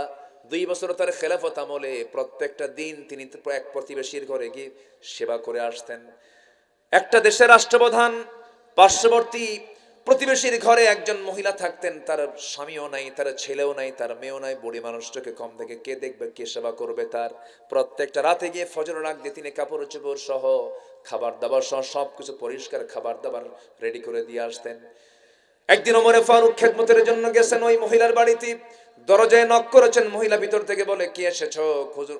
তখন সঙ্গে সঙ্গে বলছে, বুড়িমা, খেদমত করার জন্য আমি ওমর আসছি, আমার কাজ হয়ে গেছে, আমার সেবা একজন করে গেছে। ওমর ফারুক ভাবলেন, কে এই যুবক, এই মদিনা নগরে কে এই মহিলার খেদমত করার জন্য আসে? অবাক হয়ে গেলেন। 2 দিন খোঁজ পেলেন না। 3য় দিন তিনি ওই বাড়িটার আড়ালে দাঁড়ায় থাকলেন, কে ঢোকে দেখি। আজকে রাতে কে ঢোকে দেখি। ঢোকার সময় টের পান নাই, কিন্তু বুঝতে পারলেন কে যেন ঢুকলো। কিছুক্ষণ পর তিনি দাঁড়ায় থেকে দেখেন, যখন বের হয়েছে ওই যুবকটা পিছন দিক থেকে, পুরুষ মানুষটার পিছন দিক থেকে হাত চেপে ধরে দেখেন কেউ না, সাইয়েদনা আবু বকর সামনে দাঁড়ায় গেছে। যেরকম সুবহানাল্লাহ। ওমর ফারুক বলছেন, কাম আর কাম পান নাই আপনি? রাষ্ট্র চালাবেন, আবার এই খেদমত করবেন, ঘুম পারবেন কখন আপনি? সাইয়েদনা আবু বকর কেঁদে কেঁদে বলছে, ভাই আবু বকর, ভাই ওমর, হাসরের দিন তোমার আমলনামা আমার কাঁধে আসবে না, আমার আমলনামা তোমার কাঁধে যাবে না। প্রতিবেশীর হক আদায় করতে হবে, ওয়াতিদাল কুরবা হাক্কাহু ওয়াল মিসকিন। আমার বন্ধুগণ, 2 বছর তিনি খেদমত করেছেন। সাইয়েদনা আবু বকর যখন মারা গেলেন, খলিফা ওমর ফারুক রাদিয়াল্লাহু তাআলা আনহু তিনি ওই মহিলার বাড়িতে যাওয়া খেদমত শুরু করলেন, খেদমত শুরু করে দিলেন। তারপরের দিন থেকে ওই মহিলা জানতেন না প্রথম খলিফা ইন্তেকাল করেছেন, সাইয়েদনা আবু বকর ইন্তেকাল করেছেন। চলে গেছেন রাতের বেলা খেদমত করার জন্য। সব কাজ সম্পন্ন করে ওমর ফারুক ঘর থেকে বের হয়ে এসেছেন। বুড়ি মহিলা খেতে বসেছেন, খেজুর খেতে বসেছেন। ধোয়া খেজুর যখন খাওয়া শুরু করেছেন, খাইতে নিয়া মুখের মধ্যে বিচি লেগে গেল। মহিলা বলতেছেন, বুঝতে পেরেছি প্রথম খলিফা, প্রথম আমার খাদেম আবু বকর নাই, খাদেম চেঞ্জ হয়েছে। কারণ আমার আবু বকর যখন আমার খেদমত করতে আসতো, সব খেদমত তো করতে, এমনকি এই খেজুরের বিচি যে আছে, খেজুরের বিচিগুলো বের করে আমার সামনে রাখতো, যেন আমার খেতে যেন চুল পরিমাণ অসুবিধা না হয়। জোরে কোন সুবহানাল্লাহ। নাম্বার 7 হলো আল্লাহর বিধানের প্রতি শর্তহীন আনুগত্য করতে হবে। আল্লাহর বিধান নিয়ে কোনো কিছু শর্ত দেওয়া যাবে না। চোর চুরি করলে হাত কাটো, জেনা করলে পাথর মারো। এরপরে খুনিকে খুন করে, খুনি যদি কেউ হয় তাকে দুনিয়া থেকে বিদায় করে দাও। বিধানগুলো কার? আসতে বলবেন না, কার? এই বিধানগুলো আমার এই জমিনে কায়েম হোক, সবাইকে চান নাকি? আমাদের এই দেশে কায়েম হোক, সবাইকে চান? সবাইকে চান আপনারা? আমার বন্ধুগণ, আমার দেশে এখন গজবের উপযুক্ত হয়ে আছে। কেন? হয়তো বলবেন, আশ্চর্য হবেন, আমার দেশে যে সমস্ত অপকর্মগুলো হয় হাদিসের দৃষ্টিকোণ থেকে, যে সমাজে জেনা থাকবে গজব আসবে, যে সমাজে মদ থাকবে গজব আসবে, যে সমাজে সুদের কারবার চলবে সেই সমাজে গজব আসবে বলেছেন মুহাম্মদ সাল্লাল্লাহু। তাহলে আমার বলুন, আমার দেশে গজব আসার সম্ভাবনা আছে না নাই? আসতে বলবেন না, আছে না নাই? এই সুদ, জেনা, মদের বোতল এগুলো বন্ধ হবে ওয়াজ দিয়া না আইন দিয়া? আইন দরকার আছে না নাই? যারা এগুলো বন্ধ করবে তাদের পক্ষ নেওয়ার দরকার আছে না নাই বলেন? আচ্ছা, আমরা তাদেরই পক্ষ নেব যারা এগুলোর বিরুদ্ধে কথা বলবে। কিন্তু 53 বছর যারা ছিল তারা কি এগুলো বন্ধ করেছে না আইন করেছে?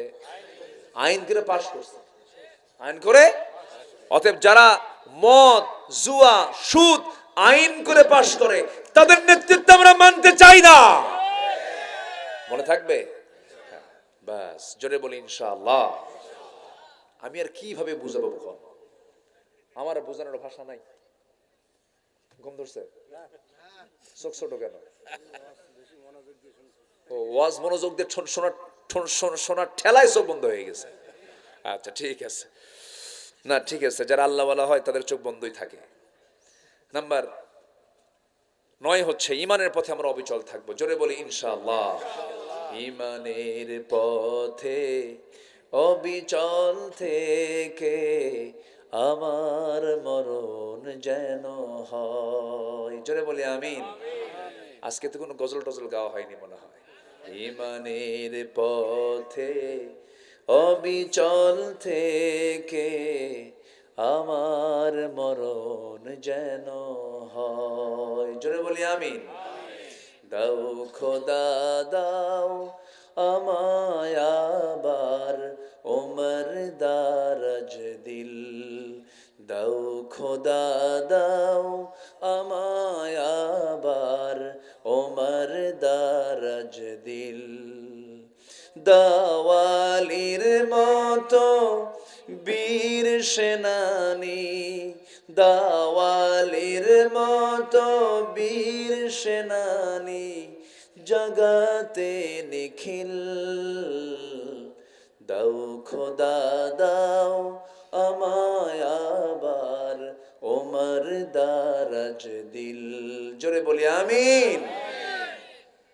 ঈমান টিকে রাখতে হবে। ফাস্তাকিম কামা উমিরতা। নাম্বার 11 হলো আল্লাহর প্রতি তাওয়াক্কুল করা। কার প্রতি তাওয়াক্কুল করা? আল্লাহর উপর। ওয়া তাওয়াক্কাল আলাল্লাহ ওয়া কাফা বিল্লাহি ওয়াকিলা। আজকে আমার তেলাওয়াতের মধ্যে ছিল ওয়া তাওয়াক্কাল আলাল্লাহ ওয়া কাফা বিল্লাহি ওয়াকিলা। ওয়া মান ইয়াতাওয়াক্কাল আলাল্লাহ ফাহুয়া হাসবুহ। নাম্বার 12 হচ্ছে কাজে কর্মে পরামর্শ করব। একা না, পরামর্শ করব। বলেন, একা করব না পরামর্শ করব? যে কোনো কাজ করতে গেলে একা না পরামর্শ? পরিবারেও একা করব না বউকে সাথে নিয়ে করব? বইয়ের দরকার আছে না নাই? সন্তানের দরকার আছে না নাই? কিছু তেড়ি মার্কা মুরব্বী আছে, কাউকে কিচ্ছু কয় না, বুঝিস কিছু কসু আছে না নাই? বলেন তো, আছে?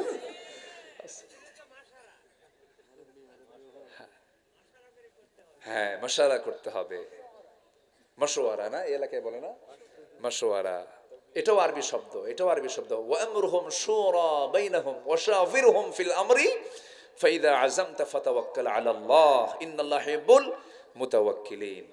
নাম্বার 13 হচ্ছে বিনম্র হব আমরা। রাসূল কি উগ্র ছিলেন না নম্র ছিলেন? নম্র, ক্ষেপতেন না, রাখতেন না। কিন্তু রাগে গেলে আমার নবী রেগে যেতেন শুধু জিহাদের ময়দানে। আল্লাহু আকবার বলেন। আশিদ্দাউ আলাল কুফফার রুহামাউ বাইনাহুম। আমার বন্ধুগণ, আরেকটা স্বভাব হলো ক্ষমাশীল হব আমরা। আমরা প্রতিশোধ পরায়ণ হব না, আমরা ক্ষমা করে দেব। আমার নবীজি যখন মক্কা বিজয় করলেন, সেদিন বললেন আমি সবাইকে মাফ করলাম, কারোর প্রতি আমার কোনো অভিযোগ নাই, তবে 17 জনকে মাফ হবে না। কয়জন? আমার দেশেও সবাইকে মাফ করব আমরা, কিন্তু কিছু কুলাঙ্গারের কোনো মাফ নাই। বলবো কিছু কুলাঙ্গারের কোনো মাফ নাই। একটা তো সিলেটে গিয়ে কট খেয়েছে, কে জানো? কালা কোয়েন না, কালা তো আল্লাহ করছে, শামসুদ্দিন মালিক। ওরে বাপরে বাপ, সিলেটবাসী যে এত সুন্দর আপ্যায়ন করে, কোর্টে যখন ঢুকলো একদম বিসি আউট করে দিয়েছে। যা, জানেন আপনারা, জানেন না এগুলো? ক্ষমা সবার জন্য নাই। যে খুন করে আল্লাহ ক্ষমা করে না, আমরাও ক্ষমা করতে জানি না, ঠিক কিনা? কুতিবা আলাইকুমুল কিসাস, কোনো কথা নাই। আল আইনু বিল আইন ওয়াল উযনু বিল উযনি, কোনো কথা নাই। আল্লামা সাইদিকে যারা হত্যা করেছে তাদের দৃষ্টান্তমূলক শাস্তি হওয়ার দরকার আছে না নাই?